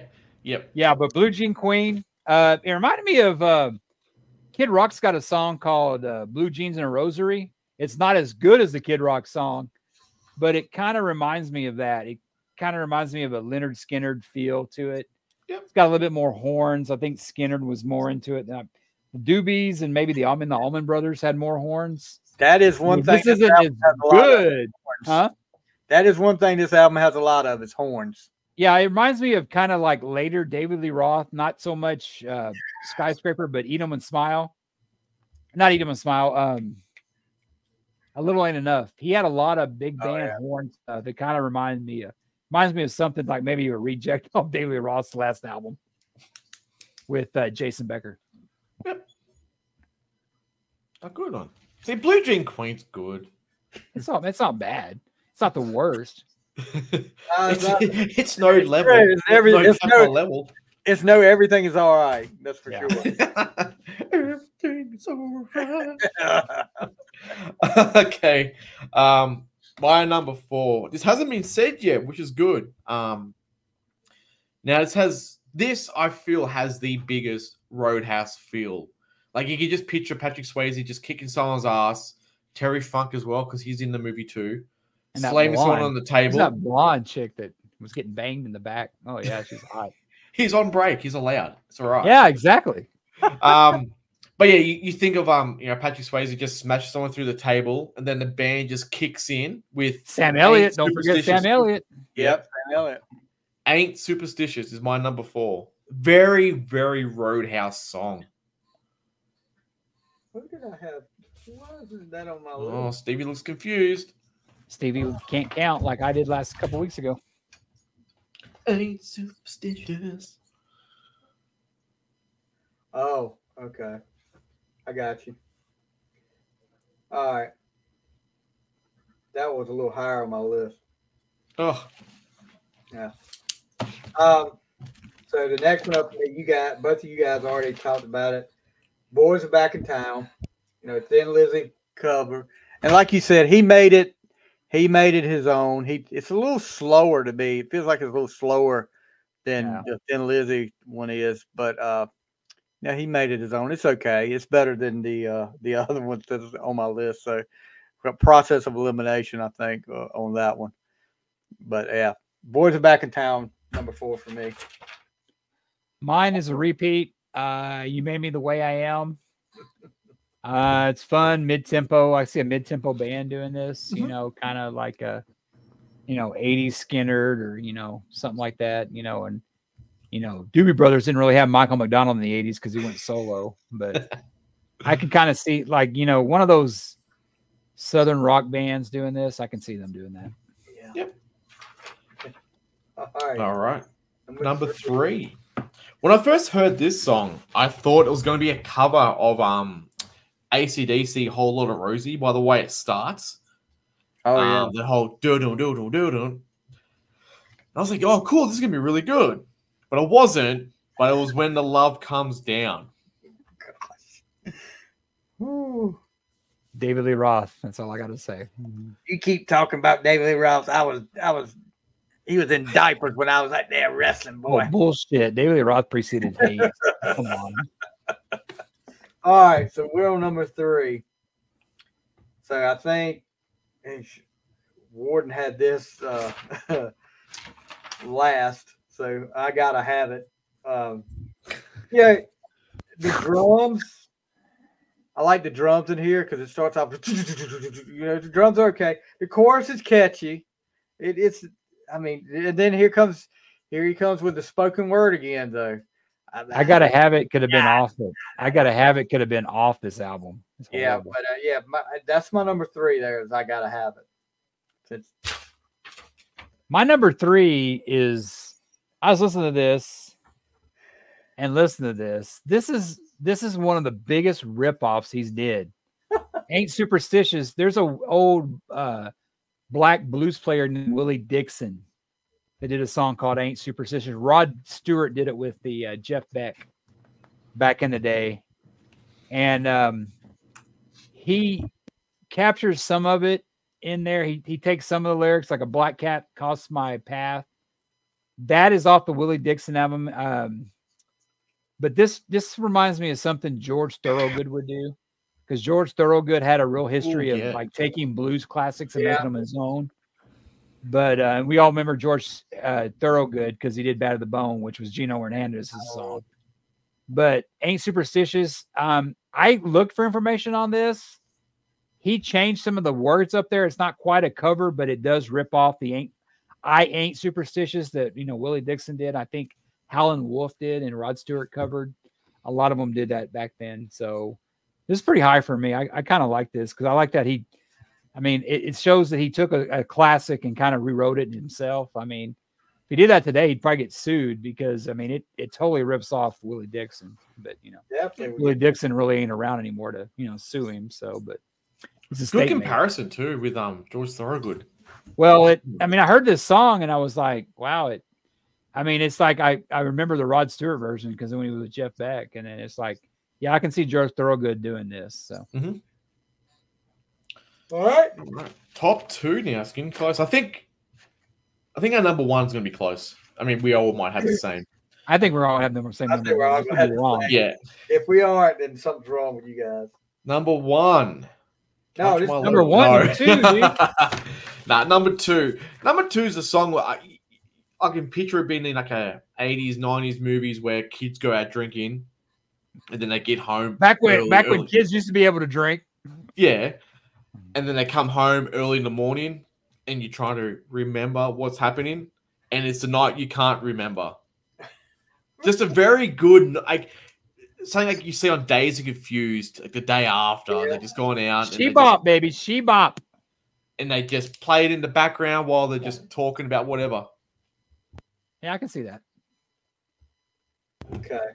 But yeah, this towards the end of the last song we'll pick at the end, it's a very good. You can put this album on in your house and just let it go with whatever. You could? No, I could. Yeah. I will. I'll do it again. I'll be listening again. Maybe do. You put that on, playing that over and over again, the freaking rooster's gonna go insane. Hey, yeah, where's the rooster? I haven't heard from you tonight. We haven't heard the rooster tonight. Where's the rooster? They're still here. They're still here. Oh yeah, he knows that, man. He had some fried chicken today, and we all know what happened, dude. Whatever. All right. Number 2 for me, Worden just talked about it. I ain't superstitious. Didn't realize it was he had changed the words to a song. But yeah, every bad luck cliche he included in the song about walking under the ladder and break up. Tell me what this has got to do with not being superstitious. Got no letters, got no mail. He said that over and over and over again. Got no letters, got no mail. I'm like, what the heck? What's that got to do with it? It was the 80s. Cocaine was rampant. Who knows? Cocaine's a hell of a drug. That's all that Rick James said. But yeah, number 2 for me is I Ain't Superstitious. And it's not the Europe song. You know, you guys are a bunch of haters. Uh-oh. Everything Is All Right is a fucking great song, dude. It is one of the best songs on this one. It's a nice intro. Comes in. Totally reminds me of Exile. I mean, I guess I like Exile. But I remember you guys talking about Everything Is All Right. Man, that's a cool song. It just starts it and everything. I mean, that's a great song. It's not I was a bit worried, man. Jason didn't bring it up for ages. I'm like, no, he didn't. He didn't. Yes, Everything Is All Right is a cool song. It reminds me of Exile.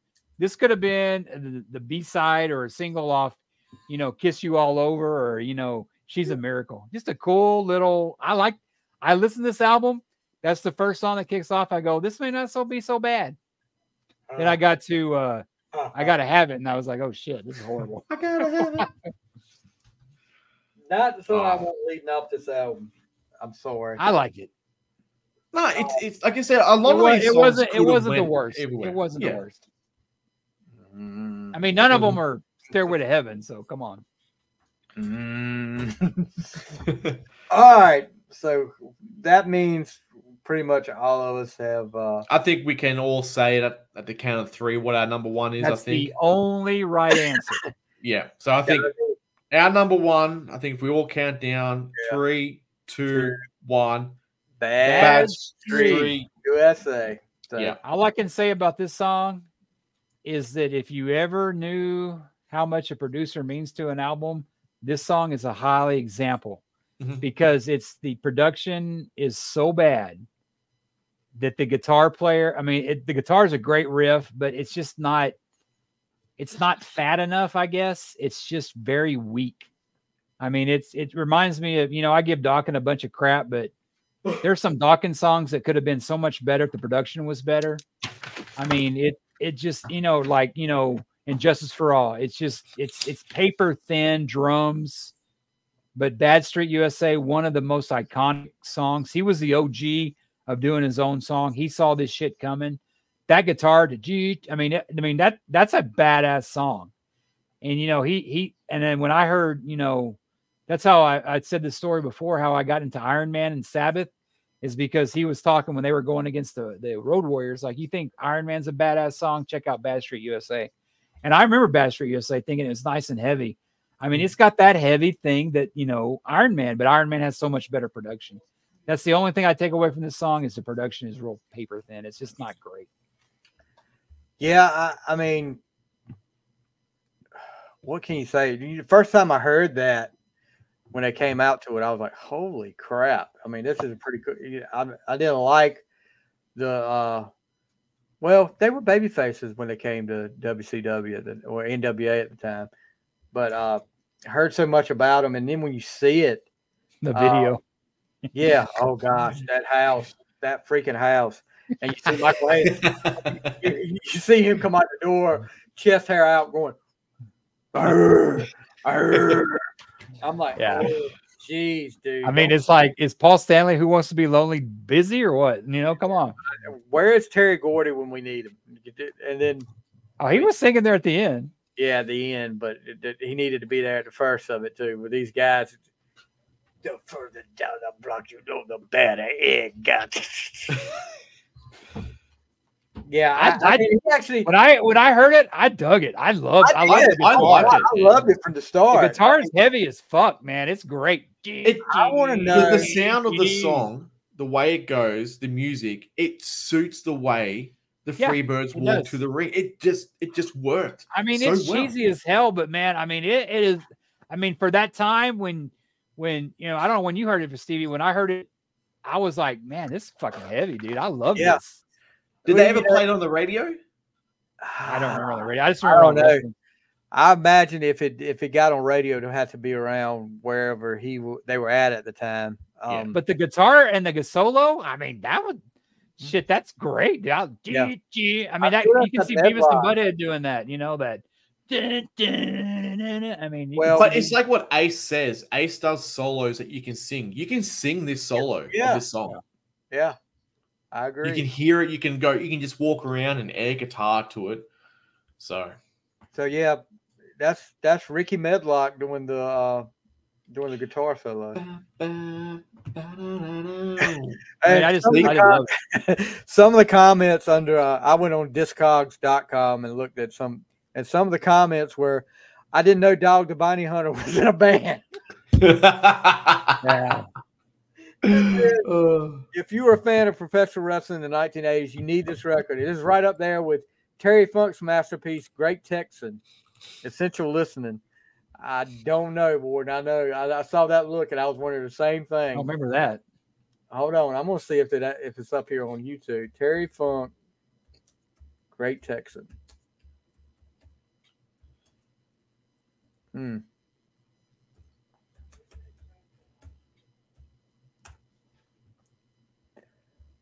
Oh my gosh. You got it? That might be an episode in the future. Terry Funk, Great Texan, full LP. Does Dory sing on it? I would see how many songs is on this. Oh my God. Okay, here's let's go over the song list here. Great Texan, Touch Your Heart, which has got the Sayonara Boku Lene. We Like to Rock. Change Your Mind. This has got to be my favorite already, this next one. Barbara Streisand's Nose. What the hell? Rapunji. I guess I'm saying that right. We Hate School. And then the last one, the theme from Terry Funk. What year did this come out? That's like going from like Terry Funk's first year of wrestling to the very end and how pissed off he started to get. And he went back to New Japan. He came back. He went back to New Japan again. I'm gonna see. I don't know. I don't know that. I don't know. I like Terry Funk from the old days, but that whole hardcore thing, I never got into that. You never liked Chainsaw Charlie? I never liked hardcore stuff. I don't see the point. I don't like seeing somebody get hurt. You know what I mean? Yeah. This was if what I'm seeing is right, 1984. Wow. Before this. He predated Hayes. Wow. It looks like what I'm seeing it looks like a Japanese release. There's a lot of Japanese guys that are they're all Japanese guys doing the instruments. You got bass saxophone. Ooh, this has got saxophone in it. We're gonna have to. I don't know. I think we need to do something more meaningful next time. Yeah, this won't be the next episode. Thank you. The genre is jazz, rock, funk, soul, pop. So a little bit of funk. I get the funk thing though. Yeah. Style: city pop, funk, AOR, boogie, fusion. Oh my Lord! Yeah, this may be a couple months down the road, but yeah. Yeah, I'm gonna have to give us a couple months to listen to this thing. We'll have to do Ricky Morton's Boogie Woogie Dance Hall too. So, but yeah, so that's it for this Off the Streets album. We hope you guys, if you guys want to check it out, it is on YouTube and it's your funeral. Yeah, just stay away from I'm a free bird and What Was Your Excuse. But this album, it wasn't the worst thing I've ever heard in my life. I'll give it that. No, it wasn't the worst thing I've ever heard. No, but I think now I think about the 15-year-old, in 1987 going, hell, I probably would have enjoyed this. I mean, hello, I was listening to like Let's Put the X in Sex. I mean, come on. Hey, come on, you can't compare. Muscle, you know, come on, dude. Yeah. Come on, no. But anyway, I mean it's how people say cheese is. I mean, it's, you know, I don't know. Yeah, I went to bed too late and got up too soon. You know, that's just. It has definitely been an entertaining episode. I'll put it that way. It was fun. It was fun. I just enjoy Bad Street. I mean, that's if you talk about like, what is your like, was that, you know, like what was that thing called when you like something that nobody else likes? What's it called? I don't know. Like when you like something that, you know, it's like, what is that? It's like you like something that, you know, it's not normal to like it. I don't know how I don't know what I know what you mean, but I don't know the term for it. Yeah, it's like what you know, it's like Cheese Fest. You know, it's like I put Bad Street up there with Heartbeat by Don Johnson. I mean, it's just I mean, I just love that. So this was definitely entertaining to say. It was good. It was different, very different. Yeah. So I think we had a blast with this. So what do we call our little the 3 count? The 3 count. Yeah, we'll do our 3 count. We'll start off with you, Ward. I just finished Ted Templeton's book, and you talk about the you talk about the a producer being very needed. He did, of course, 1984. He didn't do 5150. He did Eat 'Em and Smile, which is David Lee Roth's masterpiece. But I learned something that he did Done with Mirrors by Aerosmith, which was great. And he was lined up to do Permanent Vacation. But David Lee Roth kept him on, you know, like, oh, yeah, I want you to do this. But he didn't end up doing Skyscraper. So you can definitely tell that Skyscraper would have been a lot better with David Lee, with Ted Templeton doing it. But he discovered the Doobie Brothers. One thing I didn't learn is about that I'll Wait was a co-written by Michael McDonald. They couldn't get it quite right. And Michael McDonald came in and, you know, kept, you know, and you can kind of see that too. But he did the Doobie Brothers, Allman Brothers. He's done Van Morrison. Yeah, right. If you like the history of David Lee Roth, I like the history of Van Halen and stuff. Yeah, check it out. Ted Templeton. I mean, the boy's 81 years old. He's up there with like what Eddie Kramer is. So he's been around a while. And my second one, I finished Lex Luger's book. I don't know if I talked about this before, but you told me about it, but you hadn't talked about it on here. Yeah, it was a very interesting book. He doesn't seem to take the blame for a lot of the stuff with Elizabeth. He pretty much says, well, she's an adult. She could have done her own thing. I thought that was a little cold-blooded myself. But I mean, I get what he's saying. Was this written recently for him to say that? Probably about 2013. Okay, he was changed by then. Okay, interesting. Yeah, he was, but it gets a little preachy at the end. And I get it. It's kind of like when I read Ted DiBiase's book. I mean, I get it. That's what you want, but yes, I mean, I get it. But I mean, it's a good book. I mean, it talks about, you know, how he pissed off Nick Saban. I mean, if you like wrestling, I mean, Lex Luger could have been a pro football player before, but I mean, he was always more of an individual star. You know, it seems to be passing the buck to a lot of like, oh, well, I was there, but you know, they made their decision. He doesn't seem to own up for a lot of it. And I mean, it was good. You know, he was one of my favorites, but it tells a lot. And the most recent one, I'm kind of doing a throwback, especially with Peacock. I've been watching the $6 Million Man. The $6 Million Man with Lee Majors. Yeah. That was my show growing up. It's on Peacock now, and I'm going back and watching it. I'm about to go back and watch that too. Yeah, it's got the pilot before, like, you know, Oscar Goldman wasn't even on it, you know. But it shows like how he crashed and everything. And that crash scene that shows in the intro is actually an astronaut that, you know, he survived, but it crashed. It's a real crash. It's a real crash, but it's pretty cool. I mean, that's a sequel. That's a new movie thing that could be rebooted. It could almost be like a James Bond thing. Right. I've seen the Fall Guy reboot. It looks horrible. Yeah. I've seen the Roadhouse thing. It looks horrible. I'm not even looking. I'm not even touching that. Just some things you shouldn't touch. And Is the Roadhouse a TV show or a movie? No, it's a movie with Ron Reynolds. He also no, it's with Jake Gyllenhaal actually. Jake Gyllenhaal and that UFC guy. What's his name? And Ron Reynolds not Ron Reynolds. Ryan Gosling plays the Fall Guy, which it's got Emily Blunt in it, so it may save it for me because she's one of my favorites. Oh, good. No, I saw a couple of previews of Roadhouse. I'm like, nah.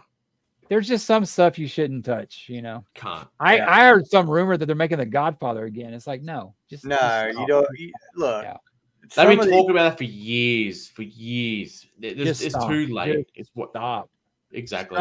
Some of these movies you really don't need to touch. I mean, I'd give you one thing if you guys haven't seen it: Godzilla -1. Oh yeah, it's a remake of the 1954 movie with Raymond Burr about the first Godzilla. That is great because it was made in Japan. It's a Japanese standpoint. That's a good one if you haven't seen it. Good 3 count. Kind of 4, but oh well. Yeah, of course. Sorry. Who used to do the 5 count pin? There was a wrestler. He goes, count the 5. Bundy.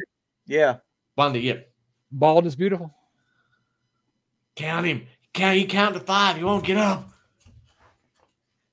Yeah, he pinned Hogan one time and won in 5, and they didn't give him the title, which is kind of stupid. Well, that was his own fault. He should have just said, just give me 3. All right. Give me 3 steps. So my 3 count. Mine's 2 movies.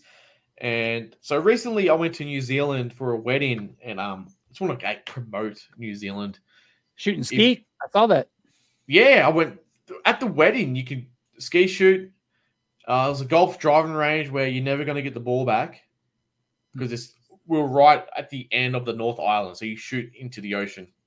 Nice. They had knife throwing and axe throwing, but look, anyone who loves adventure sports, hiking, outdoor, anything, hands down, New Zealand is the place to go. Give yourself a good 2 weeks, a week in the North, a week in the South Island. You said hiking, so I'm already out. There's hiking. Every turn off is a hiking place. But no, it's a very great place to go. Everyone's friendly. It's laid back. It's there's just so much to do in New Zealand. Like, I was only there for about a week and a bit, but I could have spent an easy 2-3 weeks there. Nice.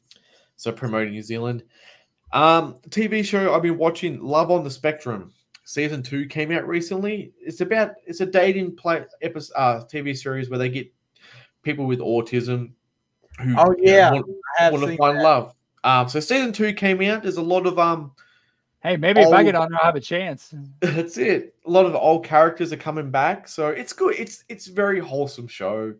You laugh, you smile in a good way, and you feel sad too. But one of the greatest movies ever made. No, I won't say that. American Underdog, the Kurt Warner story. Oh yeah. It's got Zachary Levi, I believe you say his name is. He plays Kurt Warner. It's about how he kept trying to make the NFL. He went to the Arena Football League. Him working at the supermarket again. Dennis Quaid plays the coach as well, Coach Dick. Oh, right. It's very short. Not the same guy? Oh, that's playoffs. No, he don't play. That's not the same one.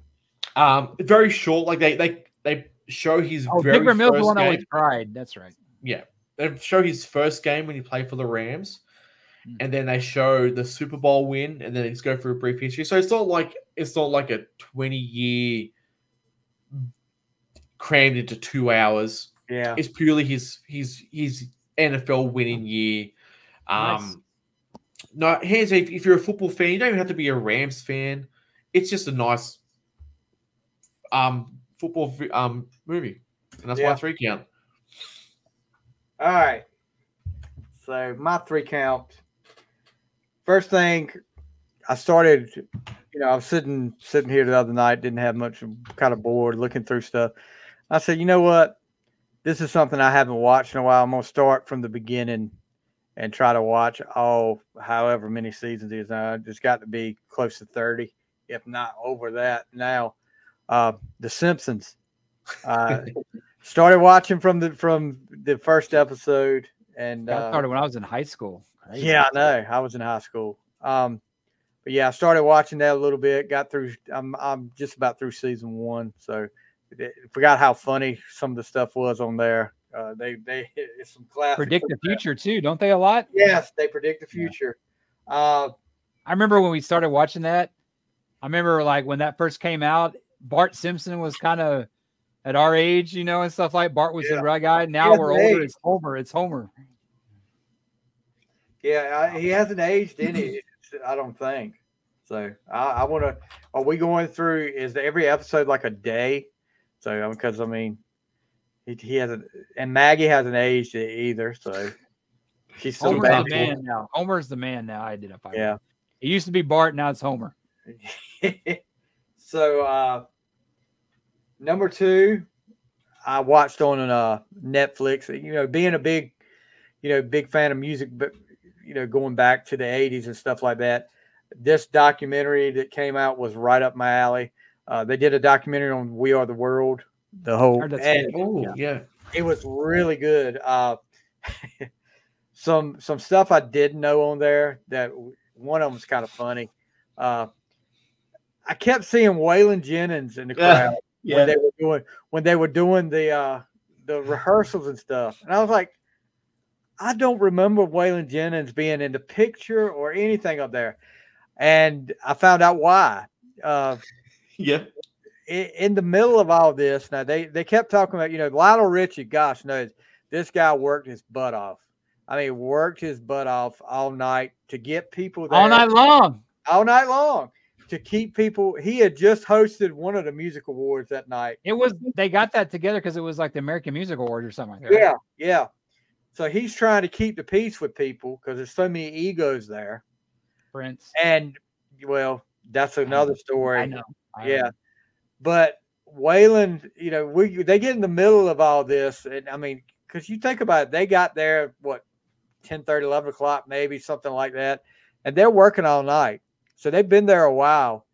And all of a sudden, Stevie Wonder decides, if we're going to do this, we need to do a verse in Swahili. And they're going over this, and you see Waylon Jennings say, "You know what? I'll do a lot of things, but this boy ain't gonna do no Swahili," or something like that. And he walks out and leaves. So that's why. He just left. Got up and left. Didn't say anything to anybody. Just left.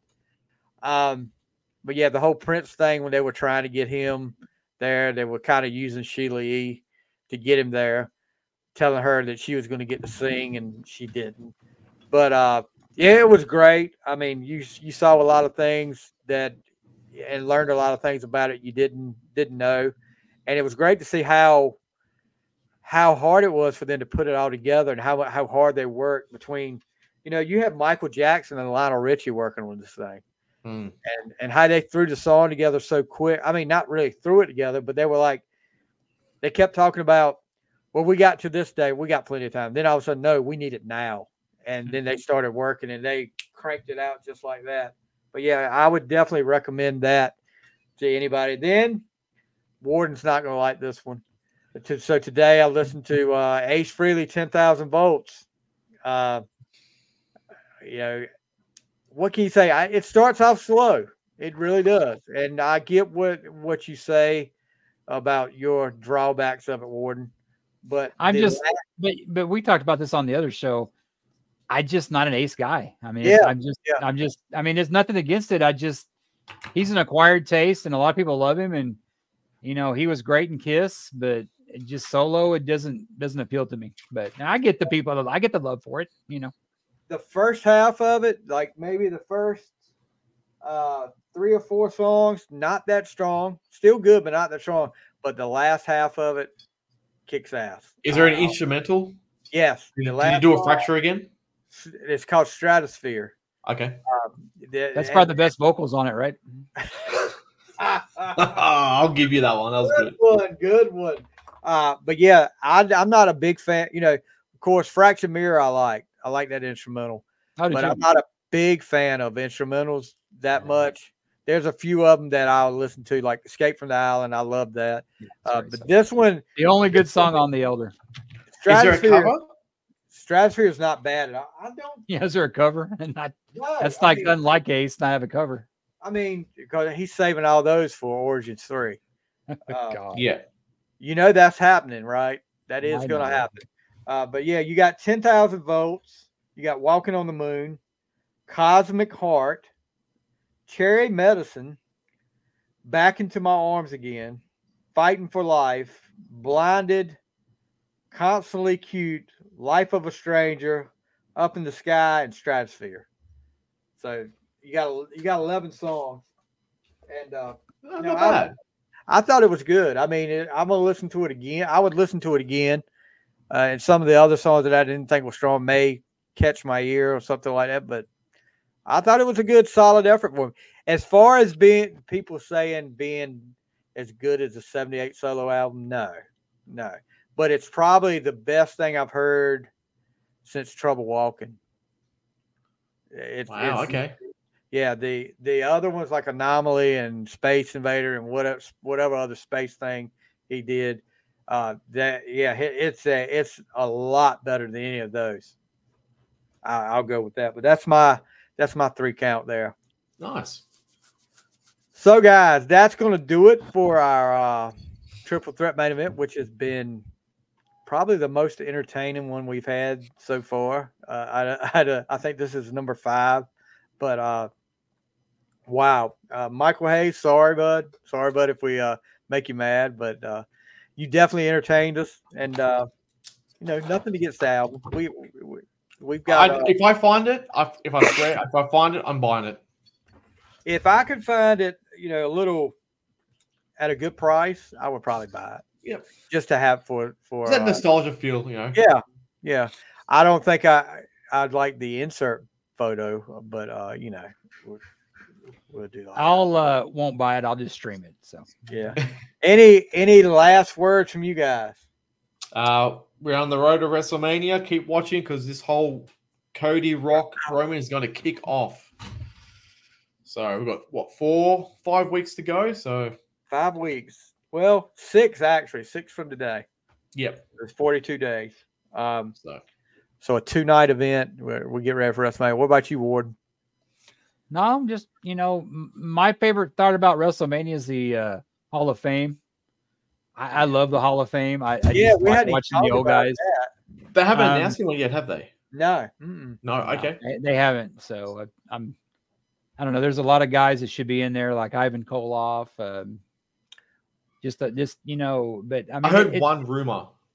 It's like anything else. I mean, it's just like, somebody got on. So I made some kind of comment on Mitch LaFon's page about how Ozzy's going into the Hall of Fame. He got nominated. And I was like, well, there's a lot of bands like, Foreigner that aren't in there now. Then I had like 10 people. Well, that's, is it the Hall of Fame of the great or Hall of Fame of the just okay? And I'm like, well, what's your opinion of just okay? I mean, I think Foreigner's great, but, I mean, they obviously sold a lot of albums. They have a lot of people there. And to me, Hall of Fames are just a glorified museum. I think, especially like the Baseball Hall of Fame, when they get too like, oh, you can't be in there or whatever. I mean, Pete Rose bet on baseball, against and for on his team, but he still had those records. It's like OJ when they took his Heisman out. He didn't kill anybody on the football field. He still, they people overvalue a lot of Hall of Fames. It's just a freaking museum. So get over yourself. There's a lot of people. Yeah, I know they don't have one, but They don't have a physical, yeah. But I love the fact. I mean, it sucks that Savage didn't go into after he died. Different ones, but I mean, that's what I look forward to. The ones that are still alive that give the speeches. I think like Stan Hansen gave one a few years ago, and I never knew that much about him. I just knew, but dude was really articulate. He talked a lot. It was great. Yeah. Stan Hansen's a smart dude. Yeah, I know. He seems like a real brawler. That's all he is. But no, he the dude that part well. I'll tell you this. You talked about Ivan Koloff. Yeah. And this was, matter of fact, I'm looking at the poster for it now. I'm not sure what year that was. The first Rage Warriors event. Ivan Koloff was there. And this was on his birthday. Actually, that day we sang happy birthday to him. And it was, I think that was his last, it may have been his last birthday. Should have been it. And I asked him about that, about the Hall of Fame. And he's like, well, I'll tell you this.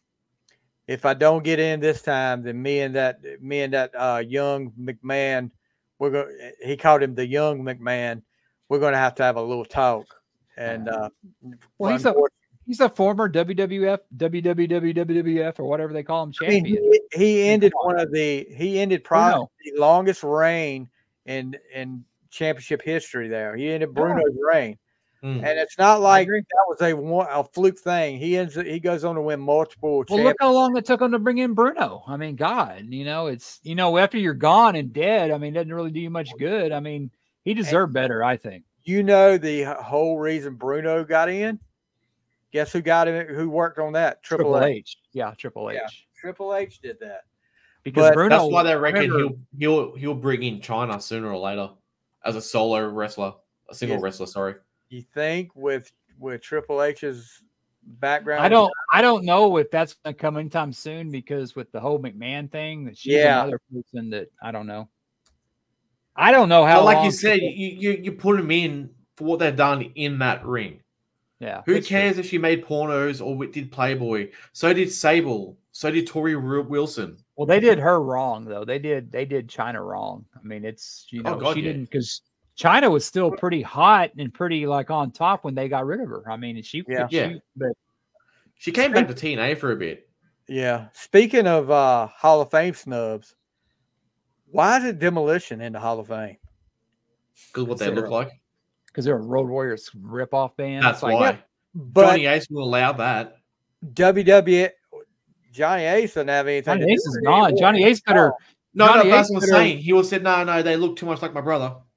But they I don't know. Road Warriors were just, I don't know. Created them. Demolition held the tag titles like for a long time. I never liked them. I never liked them. They were them. okay. I mean, that's me. No, I don't know. But you gotta admit, for WWE, they were one of the best tag teams they had. I mean, they're multiple time champions. Why isn't the Can-Am Express in? Tito and Tom Zink? No, that was Can-Am connection with. Wasn't there Tito Santana? Strike Force was with him and Martel. But you look at people like Jesse Ventura; he should have been in. I mean, the Midnight isn't in it. That's personal. The Midnight isn't in it. No, Midnight. But McMahon's gone though. Huh? So it could be very different now. I thought the Midnight was. Oh, that was a Rock and Roll Express. Rock and Roll Express. And they got in. They were never in WWE, really. They went there for like a cup of coffee. They had a couple of matches. Yeah, that was about it. I don't know. It's just with the Rock and Roll Hall of Fame, when they put somebody in like Ozzy, who I love, but they haven't had somebody in there that's rock and roll. They should just call it the Music Hall of Fame, but rock and roll has more eyes. I mean, it's like, I'm okay with the rap stuff because, I mean, to me, it's rock and roll. That doesn't bug me. But when you have somebody in there twice, but one person hasn't been there one, I mean, that's what you got to worry about. Okay, here's, and I have nothing against rap music. I have nothing against R&B, any of that stuff. But, okay, Motley Crue can't even get in the Rock and Roll Hall of Fame. Do you think if there was a rap Hall of Fame and Motley Crue was on the nominees, would that make sense? Well, that's what I mean. They need to change the name. It's not the Rock and Roll Hall of Fame. They call it the Music Hall of Fame. If you're going to call it Rock and Roll Hall of Fame, then it's a glorified museum. That's all it is. It's like when Judas Priest got in last year. They were on some kind of like special petition. They weren't actually in the hall.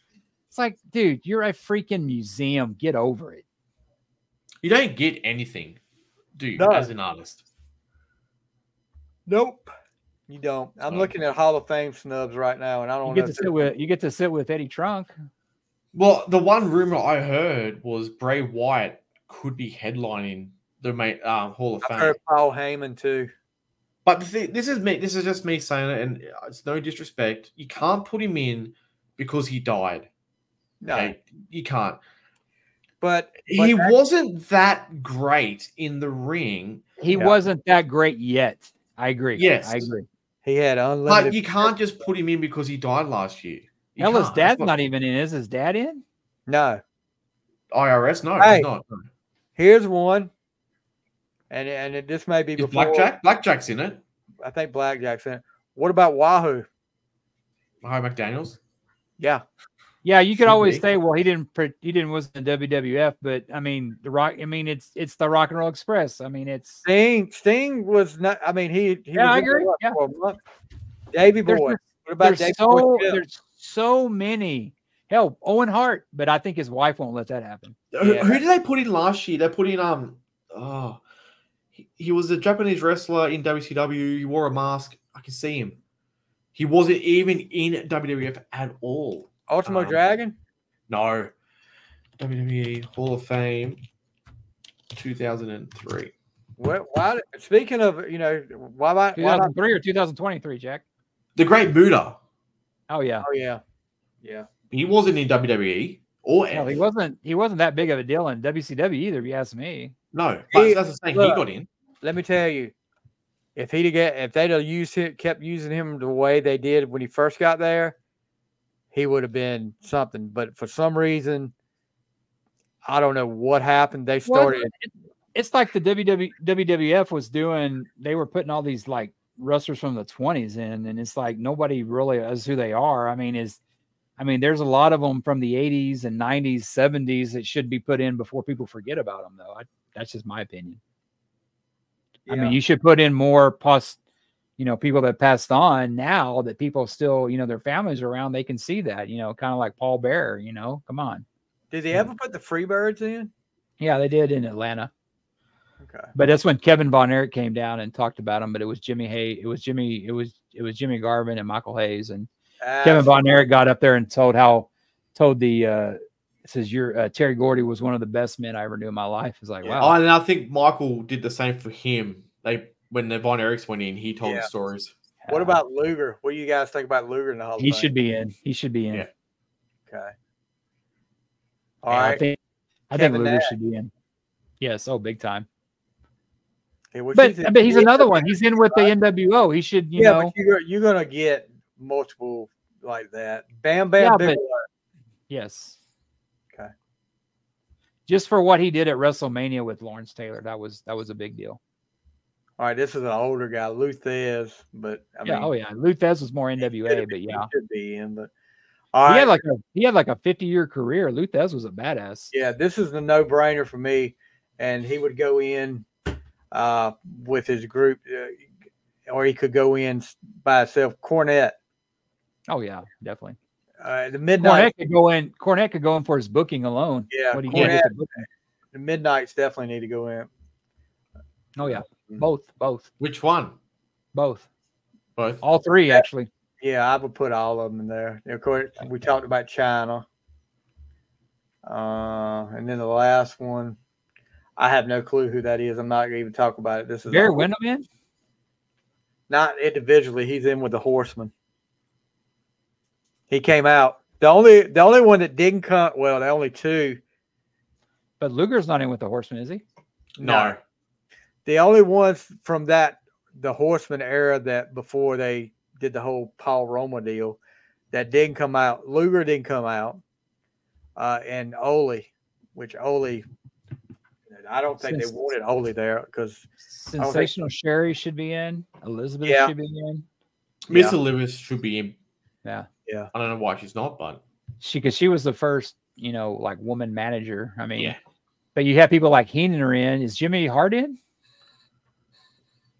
He should be South. I don't think so. He should be in. Jimmy Hart should be in for he wrote all the wrestling lyrics too. They can literally do like 5 managers a year. You know what I mean? Yeah. Like not 5, say maybe 2.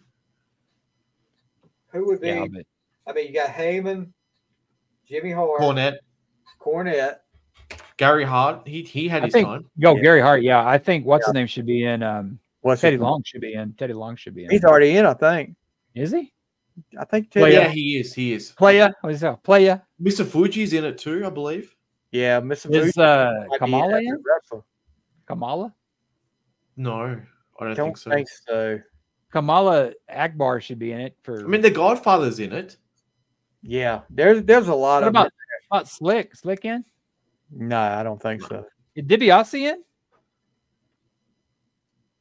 Yes, Ted's in. Yes. That's what we should do. We should do like top 10 snubs or whatever so far. Yeah, we'll work on that. We should do that before. We should do that before the Hall of Fame. Who we have in? Maybe that should be the next episode.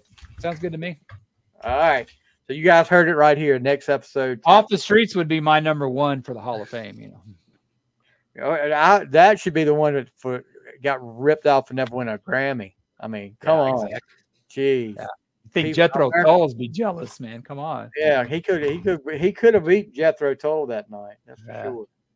But anyway, all right, guys, that's going to do it for this episode of the Triple Threat Main Event. I hope you guys have enjoyed this, and make sure you give us a follow. You check us out at On the Fly, and you see that underneath me where you can find us. Check out the TikTok that we've got. We've been putting a lot of wrestling stuff up there, a lot of older wrestling stuff, especially from the Crockett era. If you guys want to check it out, a matter of fact, I just uploaded a lot of 1986 Crockett stuff. So, which is really, that's when they were white hot, dude, with the Horsemen and all that. Yeah, something they're going on every week there. But you guys be sure to check it out. And guys, thank you guys for doing this. I appreciate it. I know your ears aren't thanking you, but anyway, you guys have a great week, and we will see you next time on the Triple Threat Main Event. Too sweet.